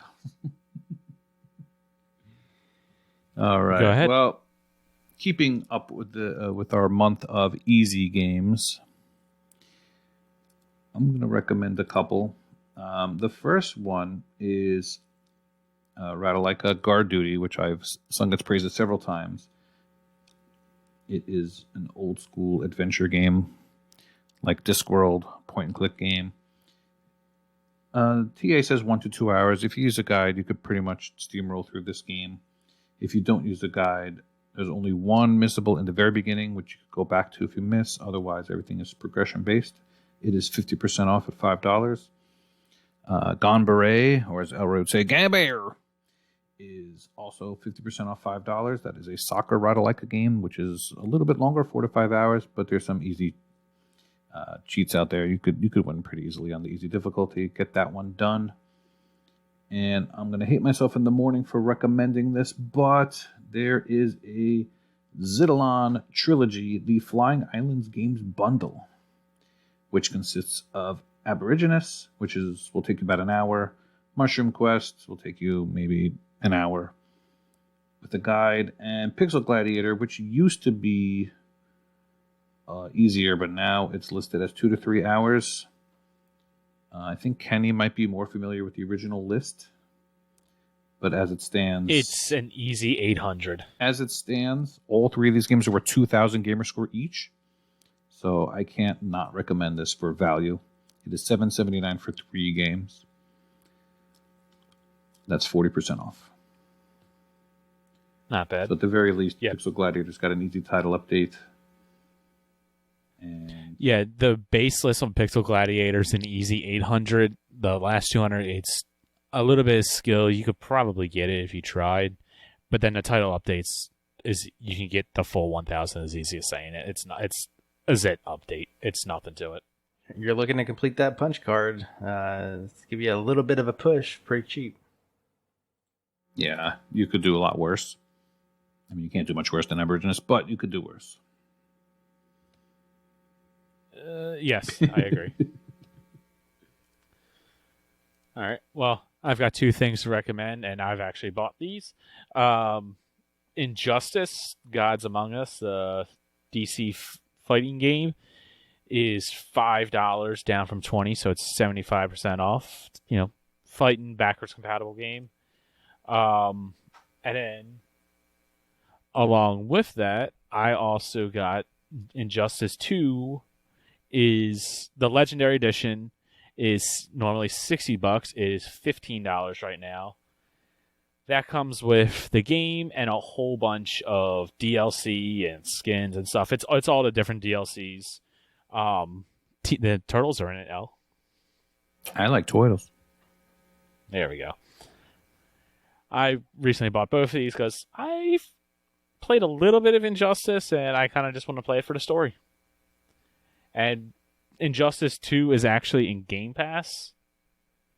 So I don't know if you'd actually want to buy it just to own. Either way, it's a good deal. It's a lot of DLC. Well, character DLCs. It's not like actual extra story missions as far as I'm aware. Game is in Game Pass and you just bought the DLC? Yeah, so... Oh, I can't wait to tell everybody that's leaving Game Pass next week. Stole my joke. Yeah, I just bought the DLC because it's not listed on TA. On the Xbox, you can buy all of the DLC for $8. So I pushed my luck in not buying the Legendary Edition to save $7 to see what. So yeah, more likely than not, this is going to wind up losing Game Pass now. That would be an Injustice. Very good. All right. Continuing on from there. Corey, what can we spend our money on real soon? Coming real soon. Week of Tuesday, May 18th. We have 2 releases coming out on Tuesday. I'm not. This is a huge week, by the way. I'm not going to even mention every game. I know the ones that are definitely not worth your time, so we'll skip right over those. But the first thing on the week's releases is called Chess Knights Shinobi. So if you're familiar with recently released games, you'll know that Chess Knights is familiar because these people have released Chess Knights Viking Lands and Knights Retreat. And so all of these games take chess and put them into some kind of a little strategy game. This one, the Shinobi version, it takes place in feudal Japan. Also on Tuesday, Leisure Suit Larry. There are assassinations. Wow. I don't know what that consists of, but if you know chess, then you'll probably like it. No, really. Leisure Suit Larry has another point and click. This one is Wet Dreams Dry Twice. What? The follow up, yeah. The follow up to I guess Wet Dreams Don't Dry. I don't remember exactly. Yeah, that's right. Yeah, Wet Dreams Don't Dry. This one is Wet Dreams Dry Twice. So I was kind of like, I wanted to play the first one that came out because I kind of like the 360 version, but it's nowhere near that. It's a point and click game. Warning. There you go.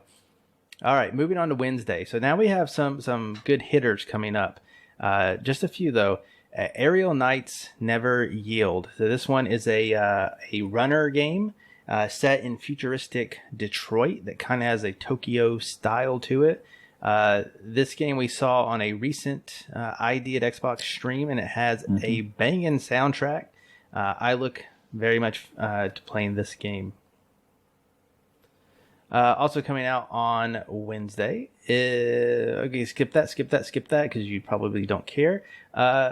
This one you don't care either. I just want to mention it. There's a game called Techno Tanks. Now, can you guess what, not the people who made Techno Tanks, but some other games that they may have made? Any guesses? I Tanky Attack tanks? of the Tiny Tanks. World of Tanks. Exactly. Oh. These are the people who made retro tanks and tanky tanks. So if you played those, you can know exactly what to expect with techno tanks. Looks like another skin on top of that great game. All right, moving on to Thursday, we get into some better games. We have Alchemist Adventure. This is an isometric action RPG in the magic and chemist field. Another one. This is probably my personal favorite of this week's releases, and one I am trying to get on the next stream game because it looks really fun. It's called Just Die Already. And they classify it as an old people mayhem sandbox. And I'll just go ahead and read the little blurb about it. Just Die Already is an old people mayhem sandbox game created by the designers of Goat Simulator. You are old and angry, and you've been kicked out of your retirement home. How will you survive in a world that wants you to just die already? It looks insane. And it is up to 4 players, so it works out perfectly for a nice little group. You can do challenges that I think will help you get back into your retirement home. You can chop limbs off of your fellow people. Your only mission in life is just to retire peacefully, it kind of says. So it definitely looks like a fun sandboxy game, and I really hope we get to play that for you. All right, moving on. It looks like it could be fun. Yeah, moving on, we got Rise of Slime. Now, this one, I want to mention, I always have certain genres that I think of, certain people right off the bat. And this one, Chronos comes to mind. But anybody who likes deck building games, this is an strategic deck building adventure. I like the art style, kind of looks like Paper Mario. And throw in some cards, and there you go. That's this game. Sure Footing. Sure Footing is an infinite runner type game. I don't know much about it other than Carnage gave it some high praise. So I believe this is that one. So give that a chance if you want infinite runner in your life. Last one coming out on Thursday is The Wild at Heart. This is another one that we saw at that ID at Xbox stream recently. It's got battling, it's got crafting, looks like exploration. The art style is cool. Doesn't look like a game for me, but I'm willing to bet Koosh is probably pretty excited about this one. I'm interested. Yeah, it's just that kind of game. All right. Like I said, this is a lot of stuff. Rounding out the week at Friday's releases on May 21st, we have Cosmic Top Secret. I only mention this because it's based on a true story about the Cold War, and the art style that they went to choose with it is kind of crazy. What the heck? Yeah, exactly. What is so that? if you want to see what we're talking about, look up Cosmic Top Secret. It's best looks like awkward. It looks like a point and click. Looks I don't like know if Robot they. Chicken. It kind of does. I don't know if they classify it as point and click. It might be adventure, but it has like 6 levels, and it says hours of gameplay, but it has 400 collectibles. So somehow they packed 400 collectibles across like 6 levels. That's kind of interesting, but yeah, that's a thing. Just a couple more to round out the week. Jay and Silent Bob Mall Brawl. This is an 8-bit side-scrolling brawler. It even has the panels on the side of the screen for the aspect ratio, because it is a very old-looking game, but it's a new game. And if you like side-scrolling beat-em-ups, and Jay and Silent Bob looks like a great one. Knockout City, won't spend a lot of time on that. That's that dodgeball game. That will be coming to Game Pass. Dodgeball team game, so look for that. Rising Hell, I don't have to spend a lot of time on that. That's the one Koosh was talking about. Introductory sale price. I like the art style of it, but again, it is a roguelite, and it's like a vertical climber roguelite, so interesting concept there. And then the last one, it's a big one for the consoles. Probably won't interest many of us with our DayZ experience, but Rust is finally coming to console. I do not expect an easy list, but if we can get our own server and do a little modifications, then I'm sure we'll see that make a comeback as well. Although that I have no confirmations that that's Game Pass or anything like that. So we'd have to wait for that. But yeah, that is your coming real soon section. Cool. It's quite a few games. Yeah. All right. Well, let's continue on. Let's get into the brag camp. Corey, you haven't spoken in a while. Why don't you start us off, as always? Brag camp completions, as always. Tony Calzone, 150 completed games. I think most of these people are in the Chewie Vulgar Star Wars challenge. So we're seeing a lot of milestones still, guys. So if something's missed, we're sorry. There's just a lot of stuff. This is the first. You guys are unlocking too many. I just want to say this is the first. This is the first challenge in quite a long time where it's just straight gamer score. So people are going crazy. That they are. So Tony Calzone is at 150 completed games.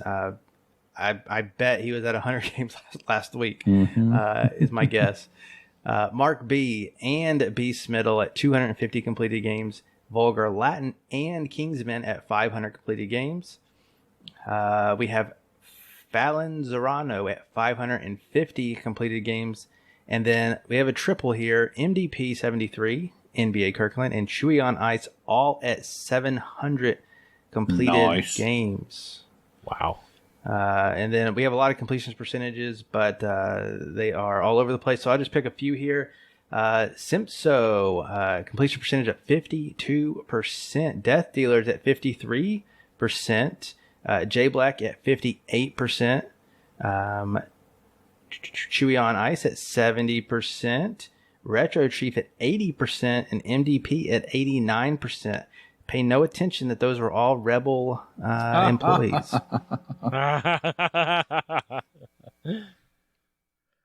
In ratio, After's 84 is the only one playing tough games. Everyone else is just going for a crappy gamer score. And he has a ratio of 2.2.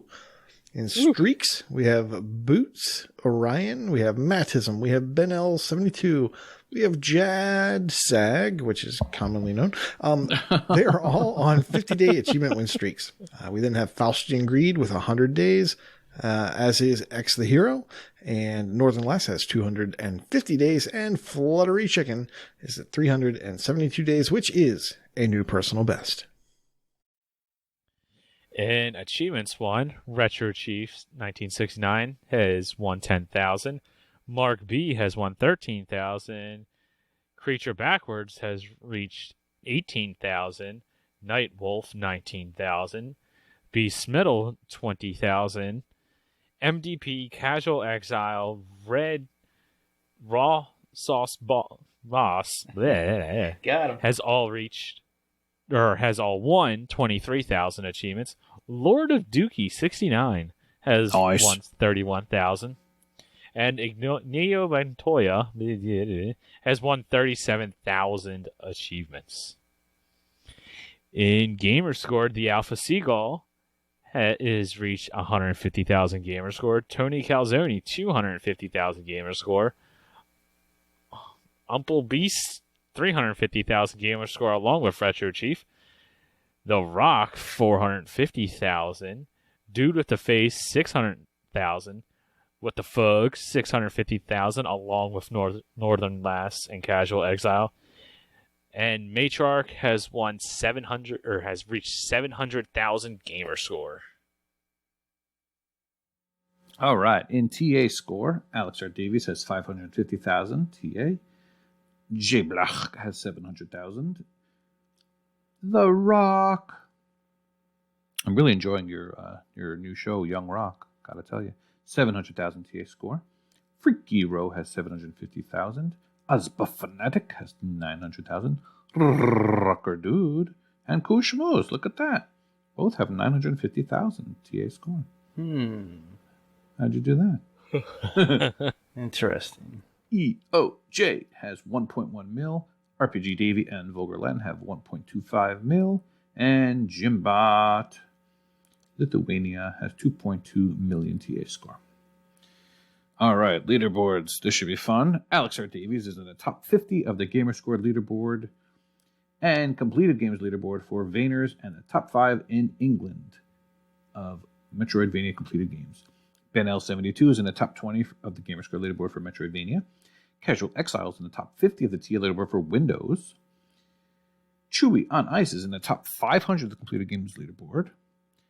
Chesno is in the top 50 of the England Achievements 1 leaderboard for Xbox One fighting. Yeah, put up your dukes. Dan Pacifics is now in the top 500 of the TA difference leaderboard for Shmups. Dude with the Face is in the top 500 of the USA Gamerscore leaderboard. Ella Follette is in the top 10 of the Gamerscore leaderboard for Vayners. Awesome job, dude. All right, not anymore. Shh. Okay, sorry. Is that a thing on here? I don't see it. Oh, he's once you're top 10, you're top 10 for life, yo. Until the next I don't think day. that's how numbers work. Yeah, you can't get eliminated from the top 10. You're locked in. Enigma Gamer 77 is now in the top 100 of the Canada Gamerscore leaderboard. Eroteric is in the top 200 of the completed games leaderboard for turn-based. Good old Jimbot is in the top 10 of TA leaderboard for Xbox One platformers. MDP is in the top 500 of the TA leaderboard for puzzle. Mike Pitch is in the top 200 of the Gamerscore leaderboard for Windows Phone, which is unsurprising since he's the only person playing the Windows Phone right now. I'm surprised it's not like top 10 at this point. Yeah, I mean, at this point. Northern Lass is in the top 200 of the England Gamerscore leaderboard. Tony Calzone is in the top 200 of the New York Gamerscore leaderboard. Uh-oh. I think he's coming for me. Umple Beast is in the top 100 of both the Florida completed games and the Florida Gamerscore leaderboard. Vulgar Latin is in the top 200 of the USA Gamerscore leaderboard. And last but not least, X Neo 21X is in the top 10 of the USA completed games leaderboard for Metroidvania. All right, in my favorite new thing that we do, if people have a proud completion that they've done or anything that they want to share with us, throw it in Brag Camp. I will probably read it no matter what it is, as long as it's something interesting. Freaky Row went out of his way to reach 420,069 gamer score. So, way to go there, buddy. I see what you did there. Nightwolf completed Forza Horizon 4. Great job. Crazy Catman said he completed his hardest ever game, 60 seconds re-atomized. Can't say I know too much about that one, but way to go. Hawkeye Barry completed Spec Ops The Line. I know that FUBAR achievement's pretty tough. Good job. Tony Coconuts completed PUBG. ASU Unknown completed Far Cry 2, which I think I heard was pretty grindy. Not a lot of people have that completion. And in some really impressive accomplishments, Dude with the Face completed the Airy series. Oh, great job, dude. Amazing. And Death Dealers had a birthday on May 6th. Happy birthday. Happy birthday. And she let us know that she completed Roblox. Wow. Way to go. That is probably the most muffed completion there is due to the 20-day in a row achievement. So it's actually a game that once you complete, it's actually a sigh of relief. For those not in the know, if you miss a day of that, that's called pulling a freem. I was going to say that's where that came from. Yes. I seem to remember. Yep. That is some Z to Z trivia. The origin. Which are all available on Spotify if you want to go check out our inspiration. Not to be confused with our perspiration. All right. And with that, that will do it for us. Be sure to keep listening for any of the special content that will go on after this. Don't forget to try for a secret word in the podcast discussion channel of our Discord, discord.io/AH101. Also, popcorn. Not it. Don't think that's going to be it. Doppelganger You can try backwards. Maybe. You can check us out on Twitch. You can follow our streams, twitch.tv/AH101. Be sure to follow and subscribe to us. with those free Amazon Prime subscriptions. You can send us a Twitter tweet on the Twitter at Achievements101. Check us out on on YouTube, youtube.com/achievementhunting101. Subscribe to us there, please. And our Patreon, if you enjoy the show, you enjoy the contests that we put on, want to help us be able to do more, grow the community, grow the show, we appreciate you sending us your monies. Patreon.com/achievementhunting101. We love our patrons the most. But with that, class is dismissed. See you next week. Bye. Oh, bye-bye. Booger!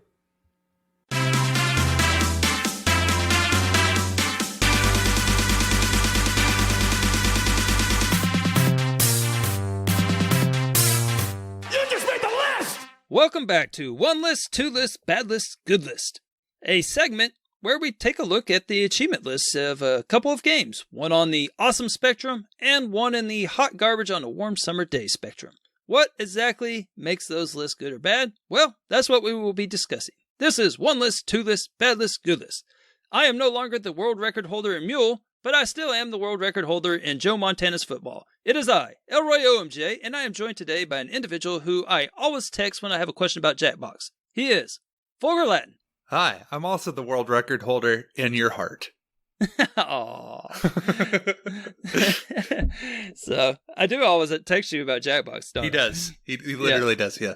Yeah. We actually did something with that with my school. I set up a Jackbox parties for virtual, so the kids that come in every day, they got to sit there live, and then the ones that were virtual, I had it focused where they could see my screen, and so we just did a whole thing. So I appreciate some of your suggestions. Hopefully they all panned out. Yeah.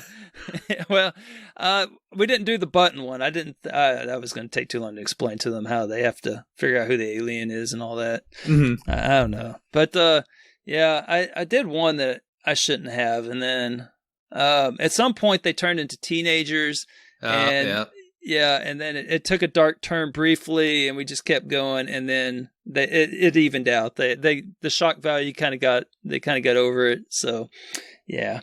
Yep. And in their defense, I mean, it was a question like, what is the worst thing you can say around a parrot or something like that? I think, I forget what game that is, Quiplash or whatever. Yeah. Yeah. And that's when it took a dark turn because how are you supposed to keep that PG? I don't know. Where you hid the bodies. Yeah. Yeah. I mean, well, they're not that clever. So, yeah, so that's when it took a dark turn in the teenager realm. So, but I do appreciate the suggestions. I really do. No problem. So, all right. So, I guess I will start us off with a bad list since we're going to cover the awful first, and then we fill you full of hope and optimism on the way out the door, kind of a thing. So, oh yeah, we don't want to put you in a bad mood on the way in, or way out rather. Yeah, rip that Band-Aid off. All right. Well, here it is. Hyposphere Rebirth. So we have birthed the Hyposphere, and what we have here is a very forgettable game. All right. Very forgettable. It's $6, so that's good, but I wouldn't say that it's publisher Poor Cat's best effort. Well, actually, I would, because if I didn't, it would be a lie, because it's their only release, so it's the best they got. But think of it as like a crappy version of Marble Madness. Okay, so if you've played Marble Madness, it's Marble Madness without all the charm and fun. It's a better hard cube. Is that? I couldn't think of what the name of that one game is that was so similar to this, because it was a very forgettable game too, and I sat there and tried to figure it out. Is that the name of it? Yes, Hard Cube. Okay, I'm sure I've played that. Is that the one where you have like all the different environments, like the ice world? Yep. And that's the game I was thinking of. So yeah, it's very similar to that game. I'd probably say that one's more enjoyable than this one though. This is like even a crappy version of that game, but I don't know. They're about the same, honestly. 6 and 1. Yeah, for sure. But if you haven't been able to tell from us talking about it, basically you're a ball. you're not going to have a ball, but you are a ball. And you are rolling from point A to point B. And you have some obstacles, some jumps to do, and some collectibles to roll over along the way. The stages are really quick, and there are 100 of them. Yes, 100 levels. That's how much fun you're going to have. So let's take a look at this list. Now, full disclosure, I have not finished this game, but Mr. Vulgar, you have done the deed, and I nailed it. Got the completion. Man, that's awesome. You got all 100 TAD there. Yep. All right. 60 achievements. Heck yeah. Yep. So it leads me right into what I was going to say, which is, why is this list terrible? This game does not need 60 freaking achievements. All right. More is not better here. All this does is lower your ratio. So, I know not everyone can have a ratio as high as mine. Everyone that I record podcasts with can't, not everyone has such a lofty ratio as me with the 1.55. But I just came off a certain contest, so that's why it's artificially inflated. But all this does is just undo all the work that I did. It's like basically 60 1.0 achievements. And it's the only value I see in it, in the 60 achievements, is any future iterations of that contest. If you have one of those weeks where you just have to score a large number of achievements, then this is your game. So don't play this yet. Wait until you get stuck into that contest and you need those for that week. Now, so let's look at the sheer number of achievements that they have. It wouldn't be so bad, except for they didn't use such a large number because they had like a bunch of clever names, such as the one that I just talked about, right? In the last week's episode, or whenever that was. It doesn't have the same clever names to them. So I don't know. One of them is literally epic. It is, right. There's one that's called Epic, and one, the Epic one you could theoretically use for like a milestone or something like that. But getting to that point is going to be a slog, because basically you get an achievement for every even number stage you beat. So let me read you the names of a few of the Chivos that I have selected for you. You get level 2. That is for defeating the second level. Level 4. Level 6. Level 8. Level 10. Level 12. Level 48. I just thought I'd skip ahead. Level 50. Level 72. These are all different achievements that you will get. Now, interestingly enough, and perhaps Vulgar can attest, I don't know why this is, but they showed a glimmer. A glimmer of creativity was shown when they got to 64. All right, so instead of having level 64 is the name of it, they went with, then I'm 64. I have no idea why. I think it's a Beatles reference, but I think they mixed it up. There's a Beatles song that goes, will you still need me? Will you still feed me when I'm 64? Okay. So. And I think they messed it up. I think they did a typo. So it should be when I'm 64. Oh, well, that would actually make sense, because there's another typo later that we'll get to here in a second. So, I don't know. Yeah, that would actually make sense. Okay, there you go. See, I'm glad we talked this out. So there you go. The list got a little less bad because it's so bad it's good, because they can't. They can't even get the words right. So, as far as I can tell, there's nothing special about those even number stages. Maybe Vulgar can attest. There's nothing different between the even and the odd, right? No. They're just all the same as far as I can tell. I got about 10 in, and I was just like, okay, I'm done with this. And I even messed up. So I got to the level 100, and I had to go back and start over to get. Oh, you didn't get points. All the collectibles? Oh boy, well, it's not collectibles. Yeah. It's just score. Point. So I didn't. Oh, okay. Yeah. So yeah, I saw him warning about that in the walkthrough video I saw, where he's like, I'm just flying through this, but fortunately I got enough points or something. I think it was a Bill's video. I can't remember. I didn't. I went guideless, and so I so that's just on you. Barely went over the 1 to 2 hours. It took me 2.5 hours. Oh man, yeah. Bless you for all that time you invested into this. But I assume that Xbox would not allow them to have over 100 achievements for the game. I assume that they wanted to go level 1, level 2, level 3, level 4, but Xbox is like, nah, you got to tone it down. And they're like, okay, we'll do every even stage.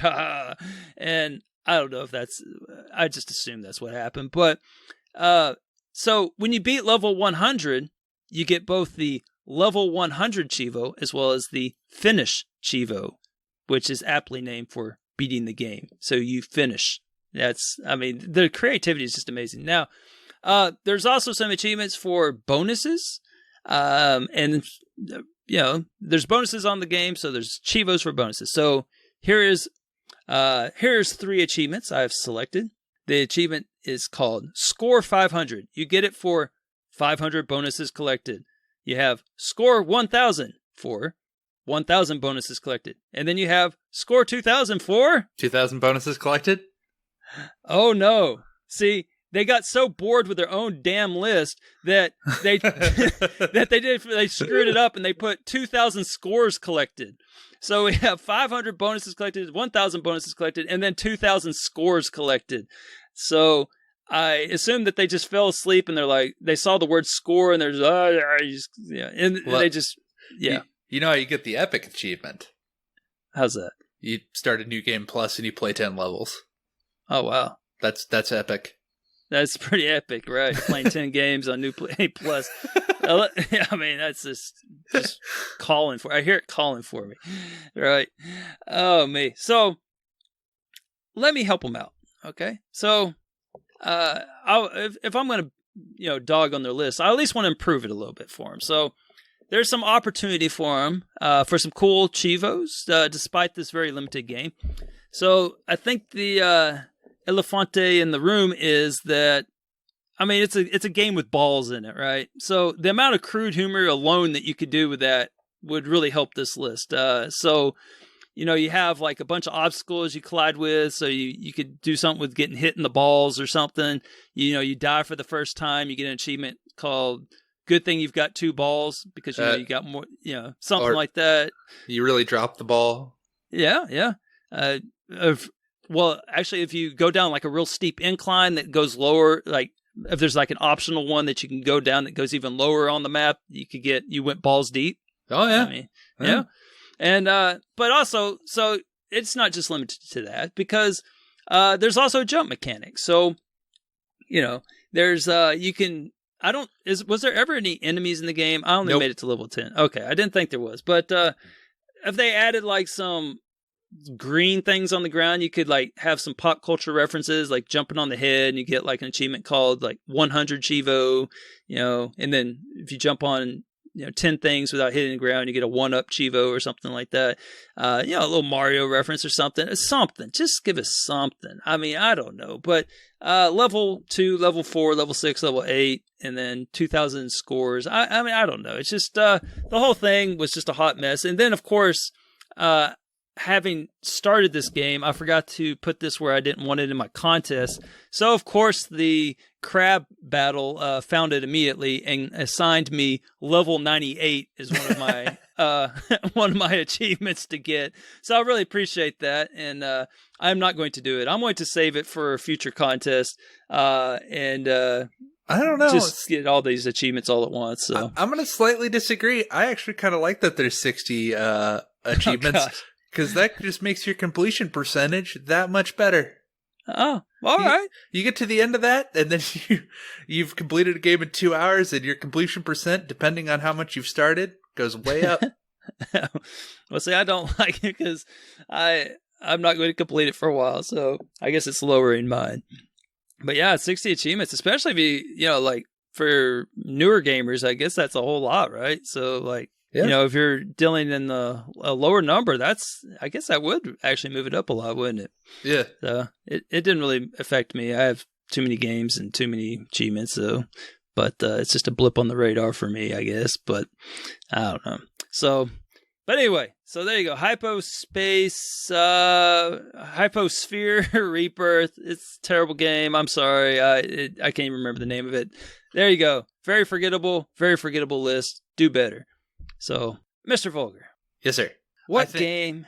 Oh, what? I think we can do better. I think we should lift people up. We should uplift them. I think instead of a sphere, let's think in some different dimensions, like a box.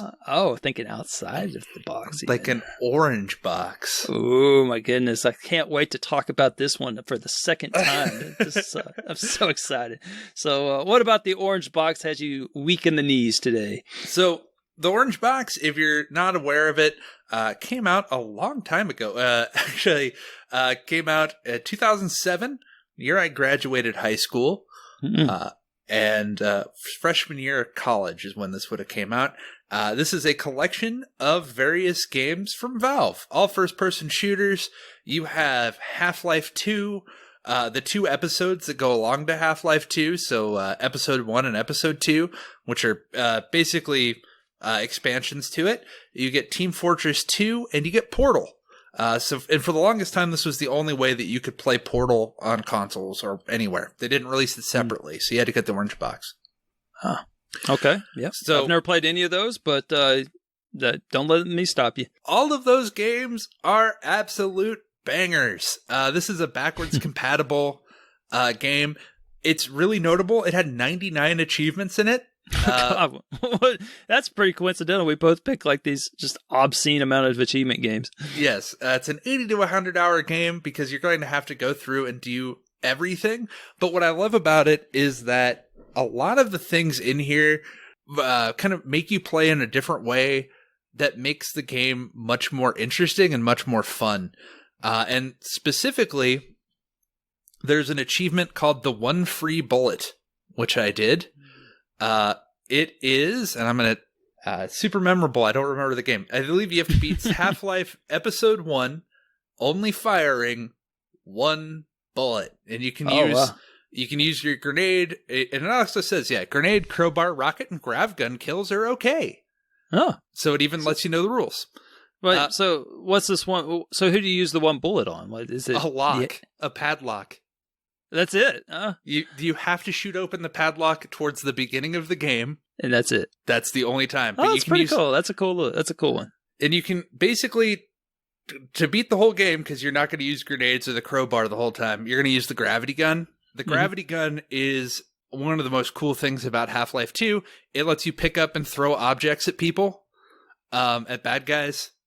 It's just a lot of fun and lets you use kind of the coolest mechanic, because every time I played Half-Life 2, I just used guns because I'm a very efficient sort of person, I guess. So I never really did that, but it kind of broke me out, and I was just like, I want to do this. There's one in Half-Life Episode 2 for finding a garden gnome and escorting that little garden gnome buddy all the way into a rocket ship at the end of the game. Okay, that's a cool achievement. I can get with that. It's pretty difficult. I haven't actually done it, but I've tried. And it's unique. What's up with the save status? So, like, let's say you screw up and drop the gnome into abyss, or let's say you accidentally changed weapons and shot an extra bullet. Are you able to like quickly reload? Yep, okay. You can make saves, and really, you're not gonna. You just keep that gravity gun out, and you just never switch it because the gravity gun doesn't have ammo or anything. You just pick up stuff and you just start chucking it at people. You also get to play a lot of games of Team Fortress 2, which is a really fun game.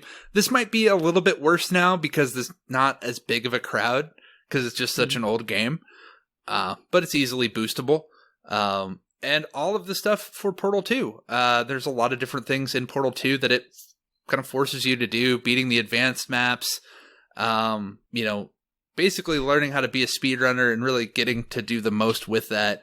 I ended up with like 84, so I still have a few left I could go back and do. It's backwards compatible. So, yeah. And maybe one of these days I'll do Little Rocket Man for sending the garden gnome into space. Now, is there any significance to that? Why it's a garden gnome? And I assume that's kind of out of place in the environment, right? A little bit, because it's in just kind of a ruined Earth, I guess, but it's just there. But that little rocket gnome would show up in a lot of other stuff, and it actually gets a callback in Left 4 Dead 2, and you have to do pretty much the same thing. You have to grab a garden gnome in a level, and you have to escort that garden gnome to the end of your episode in Left 4 Dead 2. Nice. Is the garden gnome able to be destroyed if you accidentally drop it or anything like that? No, but you can lose it, which is what happened to me. Okay. Because there's a car section, so you have to drive a car, and there's no spot. There's not like a trunk or anything, so you have to kind of wedge it in the car. Mm-hmm. But I thought it was fun. There's a Team Fortress one for playing with 7 people on your friends list. Yeah, which is I've never seen games do that. Or it's just like, I've seen it where you play with one friend, but not for like, just have a whole crew. Bring all your boys in. Come on.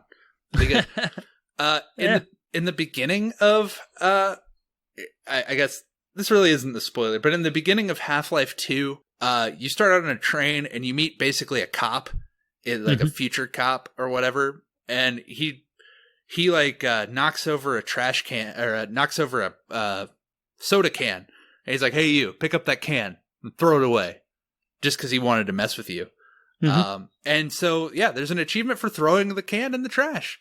There's also an achievement for chucking the can at the cop's head. So you reload the save on that one? Yeah, you can. It's called Defiant. It's either Defiant or Submissive. That's the name of the achievements? Yeah. They should have gone for the one throwing it in the can they should have called that one Trash Comes in Cans. And then the one for throwing it at the cop, not cannots. All right. I don't know. Yeah. So, it's trash cans. Trash cans, not trash cans. But on the one where you're teamed up with 7 friends, now can you cheese that in the sense that you just randomly start an open game and then 7 people join and then you add them to your friends list and then bam, you get the achievement? I mean, that's probably how you would do it. Or maybe you listen to this and you're like, man, I never got that achievement. Orangebox sounds great. I should start a producing session and bring in Vulgar Latin because he never actually ended up doing this. Right. And I'd be like, yeah, dude. And then let me invite Elroy. Oh, wait. No, he'll never play this. That's right. Oh, that's a bad idea. You should. I think all of these games are very good and they hold up. Half-Life Episode 2, or Half-Life 2 and all of the other episodes are, I would say, sort of top-notch first-person shooters, especially for the time. And they hold up. They're a lot of fun. Yeah, I've heard a lot about the Cake and Portal, but I've never actually experienced it or anything. Portal's a top-notch puzzle game, and I would recommend that anybody goes through and tries that one out as well. Portal and Portal 2. You can get that one as a go. Portal 2 is not on there, but it's fun. Yeah, I love this game. Wish I need to finish it out. It's on the bucket list to knock out all 15 achievements of this bad guy here, but all 15 5-point achievements. Well, it's like no, actually, the Little Rocket Man is 30, and then there's wow, and then if I get all gold medals on Portal, that's a 40-pointer. Oh my goodness! Yeah, you have to changes everything. You have to get really good because you have to basically beat it with using as few portals as possible each stage and stepping as little as possible, which sometimes that means just using the portals to move yourself without actually walking anywhere. That sounds like a dreadful guide that you'd have to follow meticulously. Or I always just tried to figure them out on my own back then. Because, back in 2007, I was broke and in college, so I only had right, so why not? 5 games, so really got to make the most out of this stuff. Man, how did that change? Right. It's amazing how you actually had to be good at games back in the day. And, because you just had to, because there was nothing else. Yep. And so, I get it. But you can get a lot of entertainment out of this thing. It's normally $20 if you were to buy it digitally. You could probably find it cheaper physical. It was a very popular game. And I would highly recommend it to just about anybody. Cool, man. Well, sounds good. So they have a good list because they have nice creative ones and just all kinds of good stuff there. Oh yeah, and if you've done the one free bullet, let me know how that went, and let me know how the Little Rocket Man went if you did that, or try it yourself and let us know. It's Orange Box, real banger. That's quite a padlock if you can't open it with a grenade. I mean, but a bullet. No, That's, I don't think you have. Yeah, because you also have a crowbar. You can't open it with a crowbar. I tried. Because, it was interesting because I went to it and it's very early in the game. And I'm like, well, I don't want to shoot it. I only have one bullet. Right. But no, that's it. Yep. Can't kick it off. Can't do anything. Yeah, because you have a crowbar. And I was like, I could just hit it with this crowbar. That should work, right? Nope. Yeah, you would think. Nope. No. Okay. All right. So, well, I guess that wraps us up with our wonderful list here. So thanks again to everyone for taking the time to listen to us talk about the exciting world of achievement lists where the energy is palpable. Yeah, Yes. thanks so much. And as always, let us know what you think of our list in Discord. Yeah, if you agree, don't. if you disagree, if you have games that you think have really good lists that you'd want to hear us talk about, or really bad lists, feel free to let us know. Yep. That sounds good. So, all right. Well, thanks, Mr. Vulgar, for joining me. And Thanks for having me. all right. Everyone take care. See you.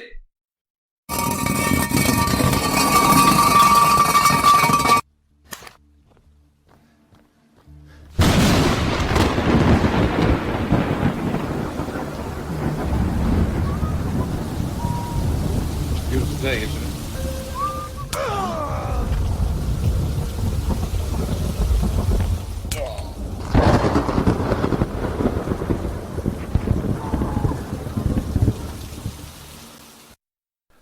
Hello and welcome to Beware Another Dawn.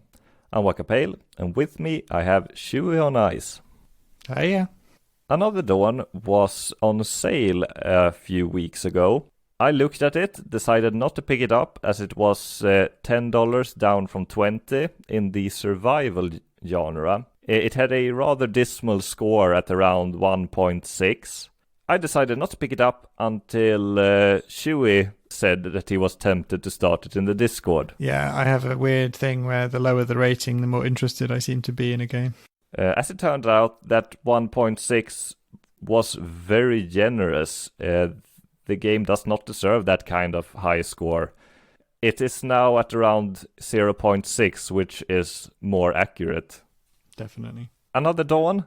It doesn't have a lot of going for it, so I think we're just going to go through the entire game and take it from the very beginning, where you start on a boat. You get a phone call from your wife or daughter, and she appears very distressed. I mean, it's basically just screaming. And that's all the setup you have. You are on a boat, someone is screaming, you then get a prompt that you have to save your family. Off you go to save your family by diving into the water or walking into it or whatever. Probably falling in by mistake since the controls are abysmal. Terrible. They're not standard controls either. No. The game is not a survival game, really. It has survival mechanics. It has hunger and thirst. And they're completely pointless. They add nothing to the game apart from an unnecessary timer that forces you to keep moving or search for food and water. But there isn't that much of that going, so the best thing is just to kind of plow forward. Yeah, you're very much not rewarded for exploring. In no way. You rarely find anything interesting. There's nothing to see. There's no collectibles. There is nothing interesting to see. It's just copy-pasted assets all over the place, which spawn in as you get close to them. Yeah, or just huts full of barrels and crates and plates randomly. And this game is apparently optimized for Series X, but it looks terrible. This game is basically a poor man's version of the original Far Cry, and it looks like it was made around the same time as the original Far Cry. Let's be honest, the original Far Cry is far superior to this mess in every way. Oh my goodness, yeah. You arrive at the beach, the game starts to tutorialize, but it does so with keyboard and mouse instructions instead of showing you how to use a gamepad. Yeah. Pick up this wrench with E. I don't have an E on my Xbox controller. It doesn't help that it's not standard controls either. No. Once you find weapons, you use the left bumper to aim down the sights. Yeah, left trigger is sprint. shoot is right trigger. And you can't sprint for very long either. You'll they're- run out of stamina immediately. The guy you're playing as, you don't know his name at this stage. You don't know anything other than that you're supposed to save your family.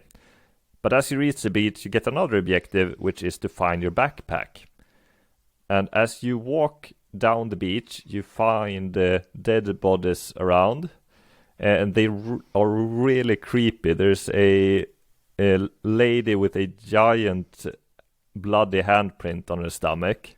And there's a kid who looks like he's had a xenomorph burst out of his chest. I do feel like maybe they just went to like an asset library somewhere, downloaded it of like just random stuff, dead bodies and stuff like that, and just plonked them in the game. Yeah, there's a lot of copy pasting going on. On the beach, there are several wooden huts. The only thing they have in them are crates and metal barrels and plates. Yeah, the occasional table.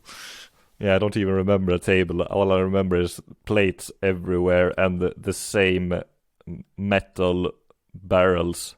I tried attacking them by holding the right trigger. Your character's attack animation stopped, but you could tell he was still hitting because there were sparks coming off them and sounds. So yeah, that looked real good. You also find soldiers on the beach. Who, the shoot first, ask questions never kind of guys. I think this was supposed to be a stealth game. But these guys they are either completely worthless and can't see you even if you're standing right in front of them, or they spot you from the other side of the map and start shooting. Superhuman morons, basically. Once they see you, they just keep shooting until you're dead, and every single bullet they fire hits you unless there's a solid object between you and them. Although you wouldn't know that you were being hit necessarily because there is no indication, no like screen shake, vibration. Your character doesn't go or anything. Your screen gets a little bit bloodier and bloodier, and then you get a text prompt that says your health is low, but because you're being shot. It appears to start an animation of you going down, but it doesn't finish. It just says that you've failed. Yeah, but the text prompt comes up say your health is critically low, but they're shooting at you, so pretty much the next bullet after that, which comes a split second later, kills you. So the text prompt, which is quite lengthy, that's like your health is critically low, you should go and find some medic. By the time you've read it, you're already dead. So on the beach, you can find a screwdriver or a metal pipe, which you can use to try to fight the soldiers. I played on easy, and it was very difficult to kill one of them with a melee weapon. Yeah. Because despite you attacking heavily armed soldiers with machine guns, they are very afraid of you with your tiny screwdriver. Yeah, they basically just run backwards, kind of shooting at you at an awkward sideways angle. Well, they're not shooting at you. They're more shooting at the ground or at the sky, basically all over the place. They can stand on a spot and start spinning, and for some reason they still hit you. Yeah, which is kind of impressive in a way, but really annoying. And they run at exactly the same pace as you, so you can't catch up to them to hit them with your melee weapon. If they start running, that's it. You can never catch them, basically, because they'll just always be the same distance away from you. Yeah, so I managed to kill one of the soldiers with a melee weapon, decided to pick up his gun, but I was not allowed to, since I had to have a backpack in order to carry the gun. It's very important to fit your AK-47 in your backpack. Well, you're carrying it in your hands. I do not see why you would need a backpack for even a pistol. The levels are quite large. They're not overly large, but there are no checkpoints. If you die, you start over. And if you die on the first level, you see the first scene with your family screaming at you every time. Yeah, it's very frustrating to get to where you know the end of a level is and die, and then have to replay the whole thing again. Because of the survival elements and stuff, you kind of think it should be open worldy, but it's not. It's level based, and then that kind of led me to wonder if you could get yourself into a game-breaking, unwinnable situation where you're hungry and starving because you haven't picked up enough food and water, and then you end a level, and then you start the next level starving, basically, and then you don't have enough time to get any food and water, so you just die. Yeah, I wonder if they have some kind of minimum value going into a level, or if you can get into a level and then have 3 seconds left to live before you die of thirst.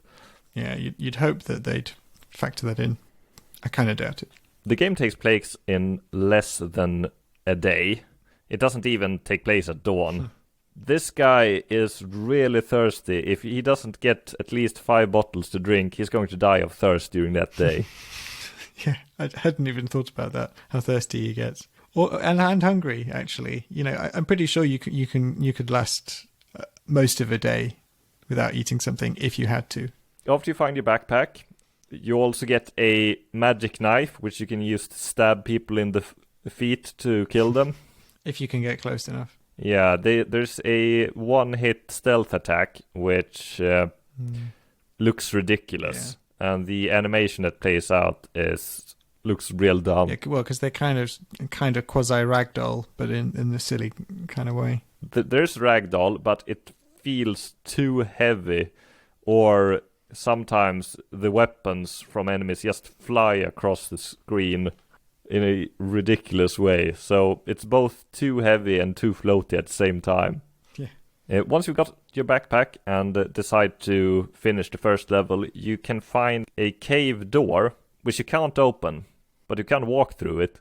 Yeah, that's intentional, right? Here's the cave, here's the exit to the level. You're not supposed to do anything else. It just so happens that it's closed. Yeah, and you have to walk quite far into the cave, which ends up in a dead end, at least on the screen that you are looking at, before you somehow magically get dumped into a cave.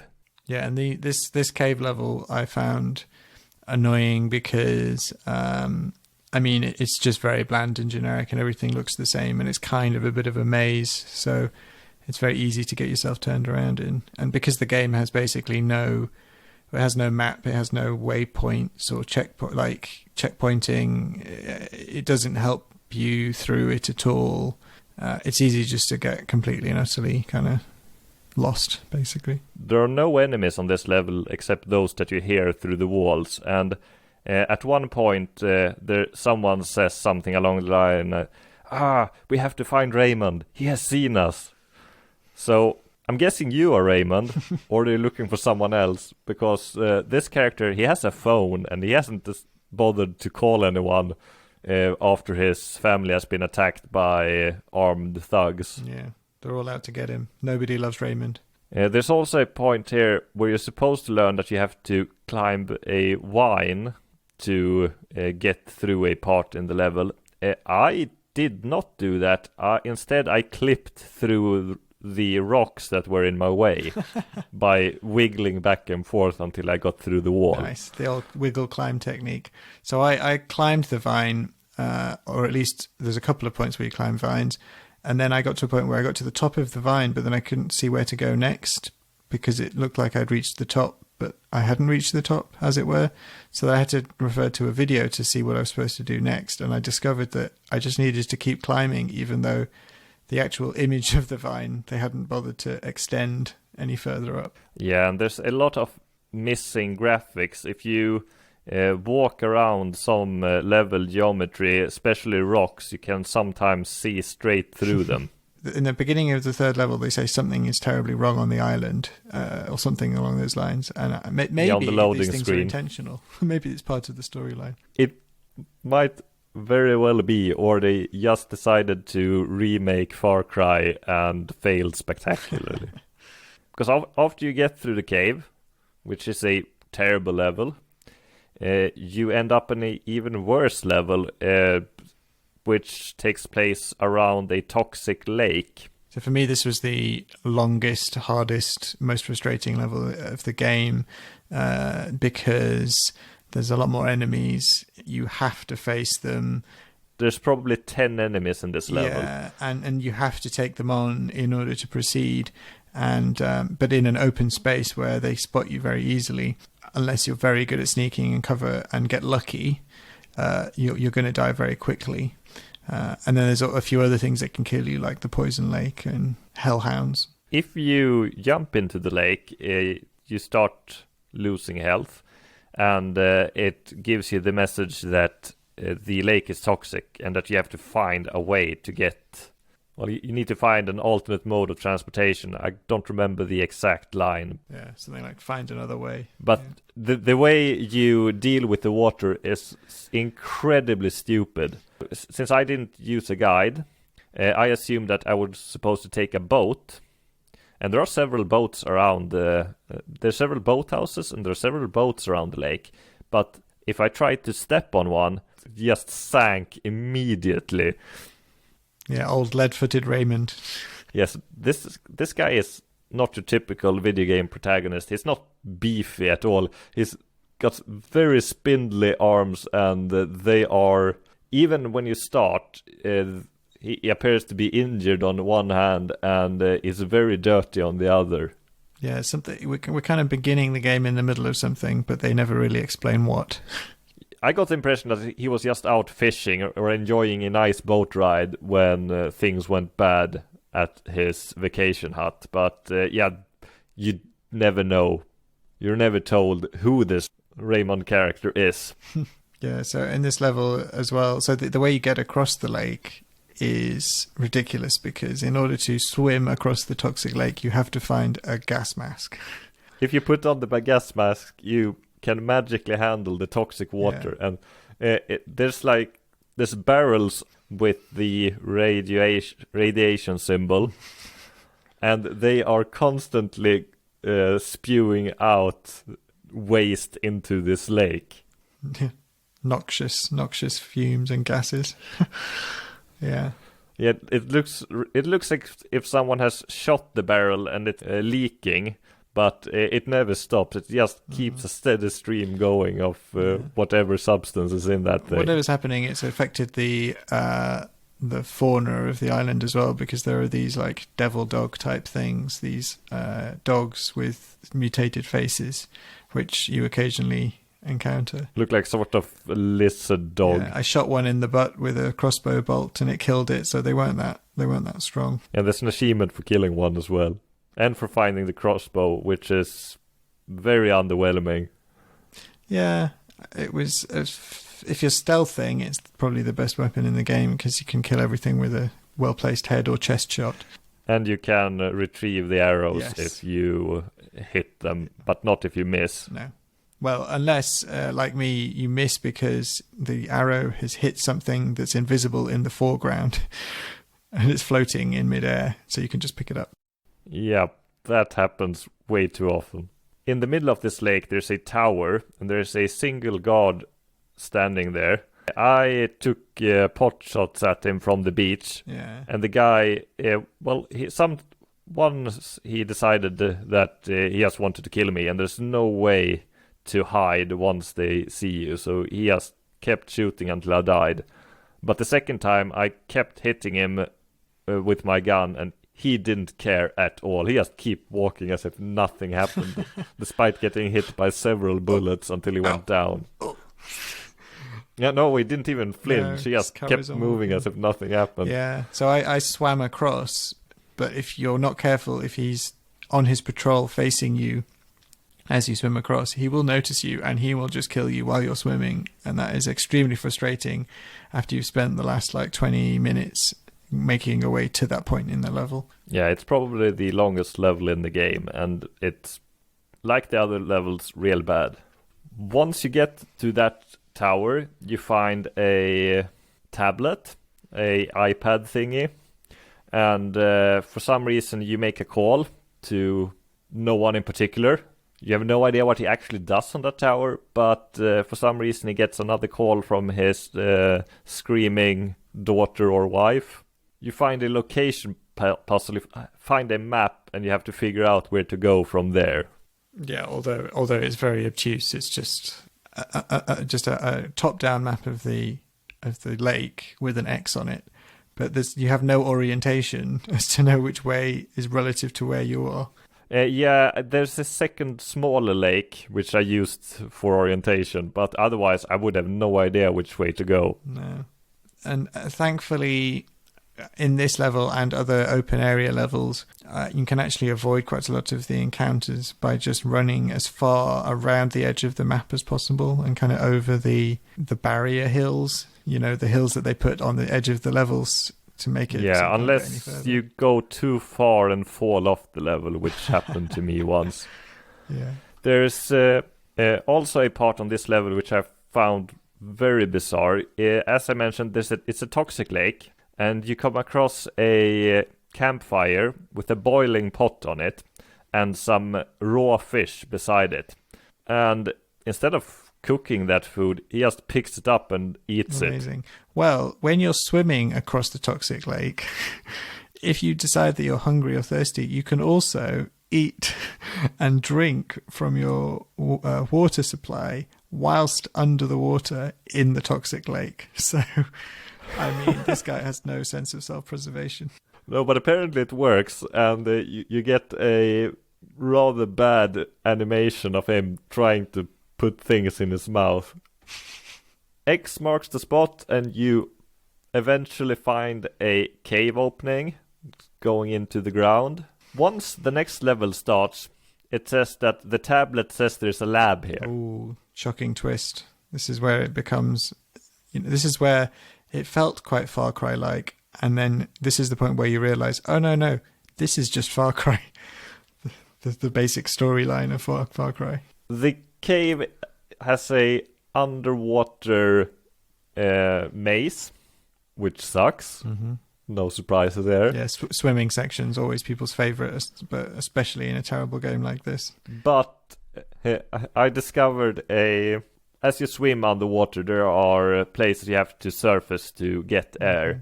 But one of them allowed you to step outside of the map.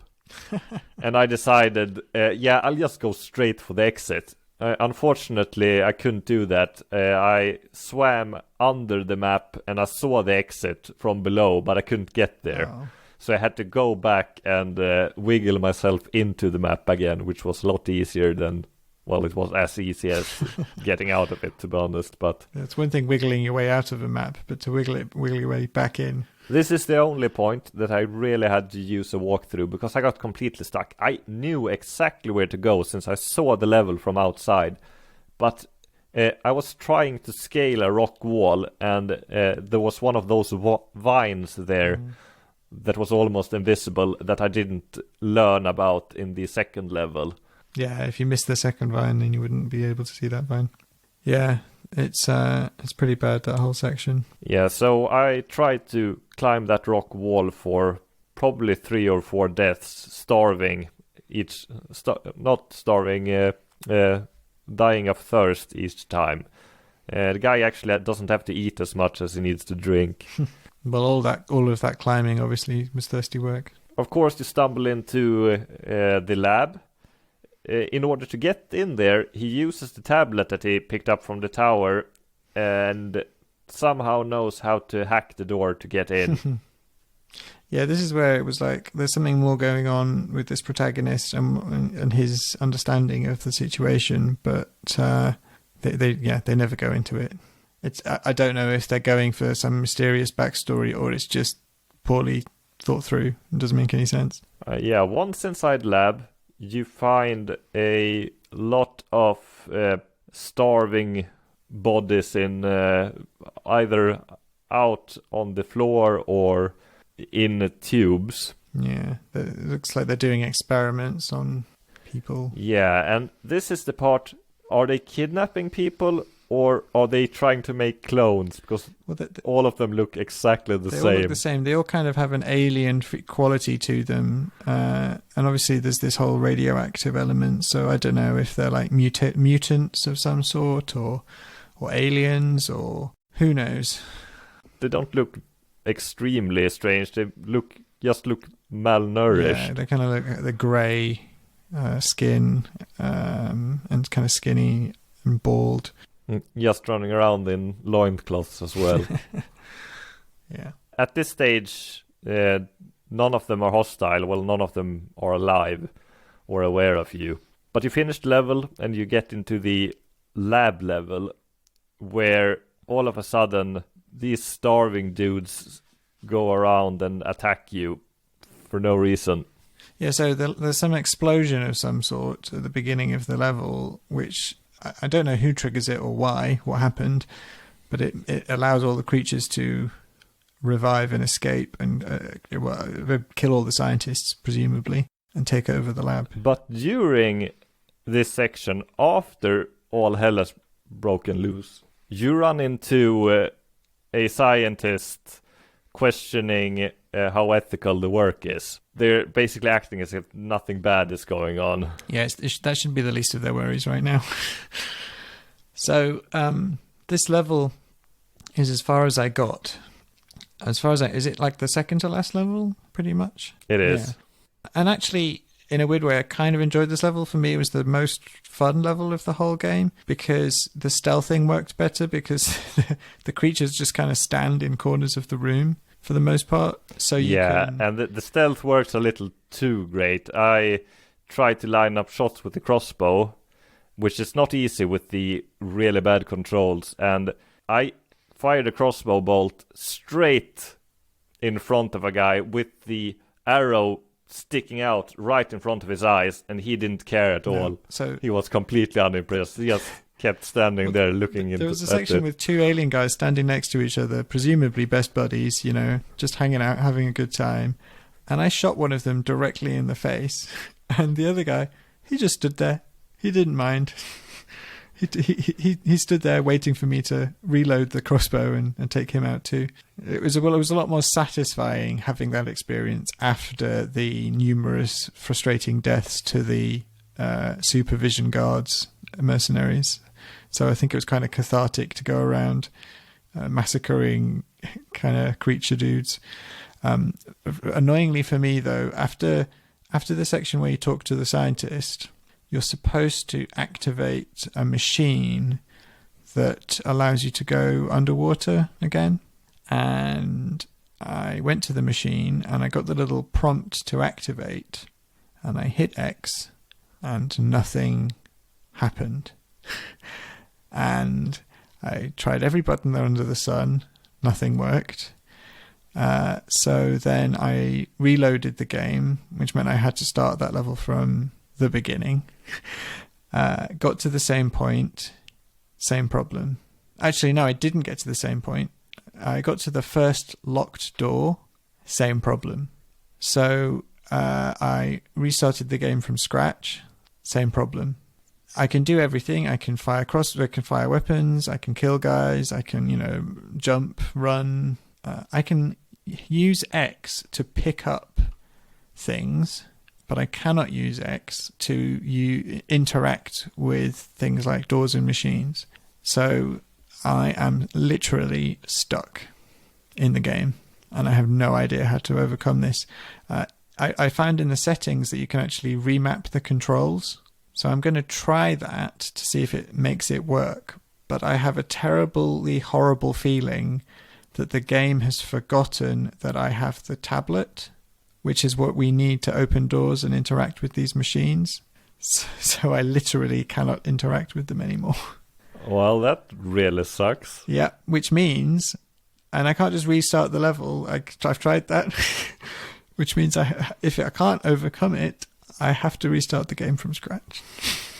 So you're only missing one single achievement. I am missing the end game achievement. And as far as I know, I've got through all the hardest parts.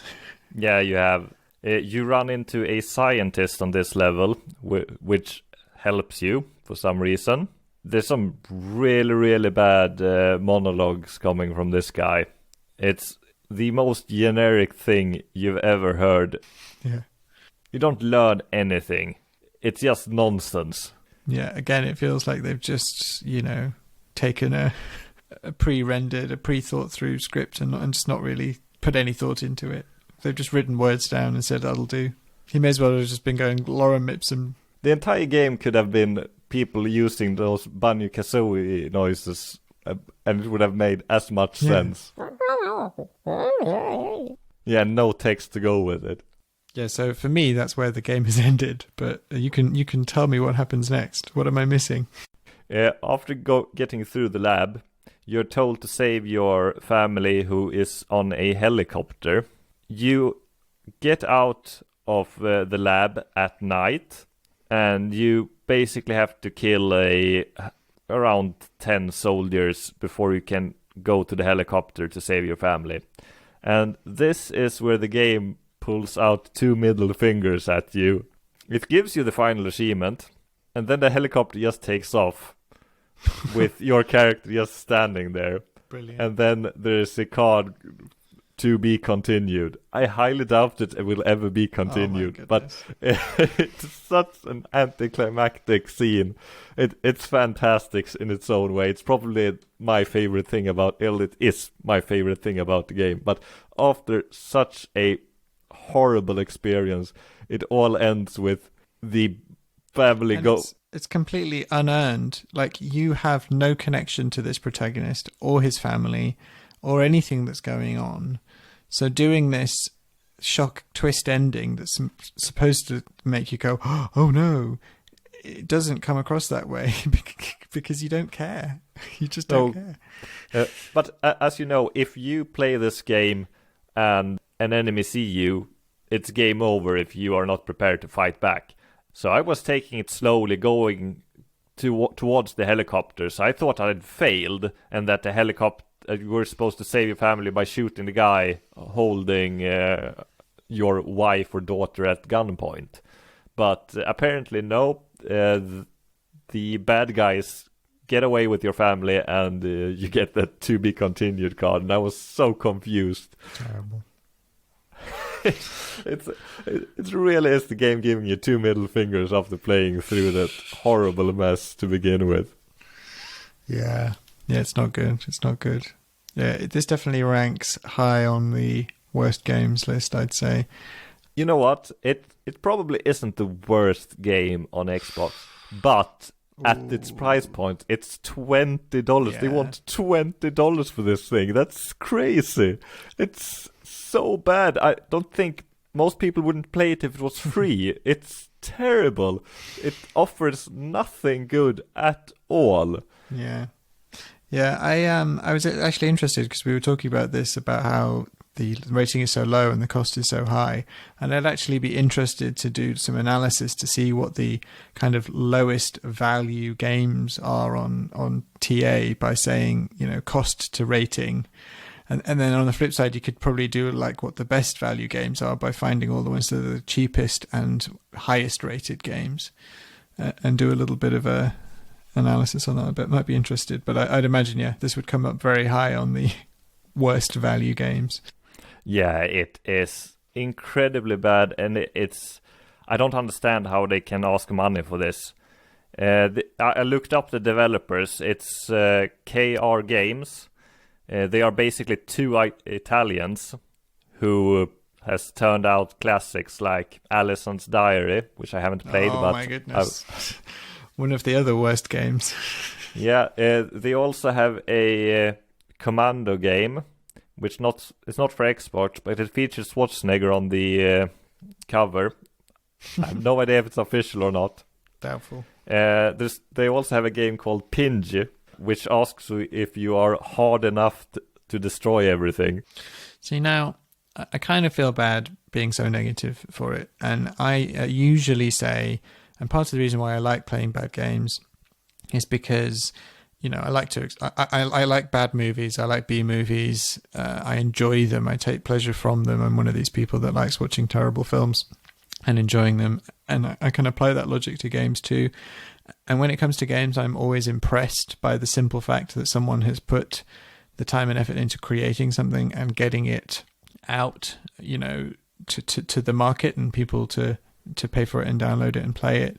Because, there's so many steps along that journey where you can fail. And so many people, I'm sure, don't make it to that point. So I'm always kind of willing to give games a little bit of a break a lot of the time, especially the really indie ones, the like 1 person, 2 people team ones, because I haven't been able to do it and thousands of other people haven't either.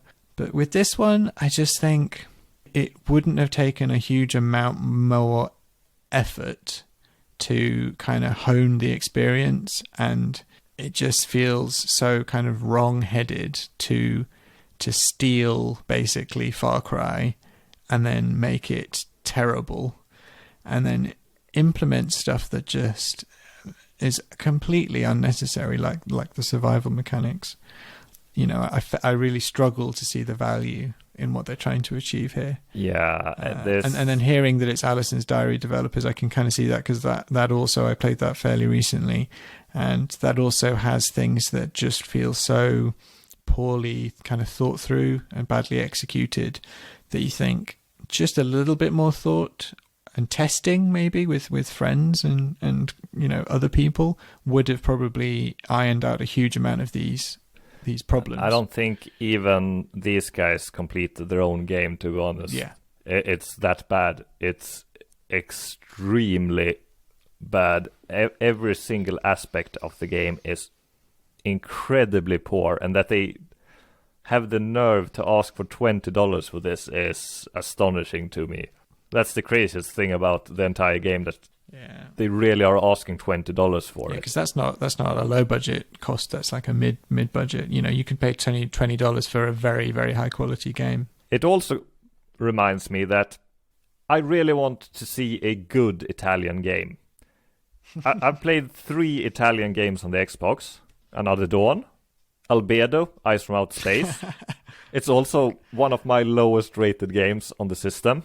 And my favorite Italian game is Turtles Quest. The 1-star reviewed game. I actually like that game. I see that it's not great in any way. For me, but that's the one that I got away. had fun with that game, and I can tell that the father and son who made the game had fun creating it. For me, that's the bad game that got away, because I remember, I never heard of it before, and then I remember listening to the podcast segment that you guys did about it way early on in the podcast history.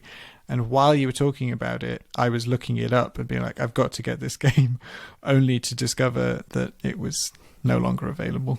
And that game has a reputation for being the worst game ever made and released on with achievements, which it doesn't deserve at all. Yeah, it is really bad on a craftsmanship level, but it's funny that you say that it's funny. Italian developers as well, because those B movies that I talked about, for me, my kind of favored genre is the old Italian horror movies of the 80s, which were just completely nutty, over the top, often just copying badly Western movies, but then they have this kind of weird broken charm about them, and kind of this funkiness that makes them actually quite entertaining. So it seems like those kind of principles are being applied to their game development as well. Not wanting to, you know, stereotype too much, but maybe there's a link. I didn't have any preconceptions about Italian games until I played 3 of them and realized that all 3 of them were completely terrible, objectively speaking. So now I challenge the community, please find me a good Italian game to play. I don't want to have Turtles Quest being objectively the best game that I've played, because that game, well, even if I like it, it's not very good. In short, we can sum this up. Beware Another Dawn.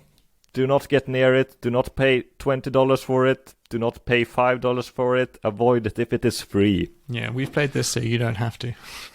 Have a nice day, everyone. Thanks.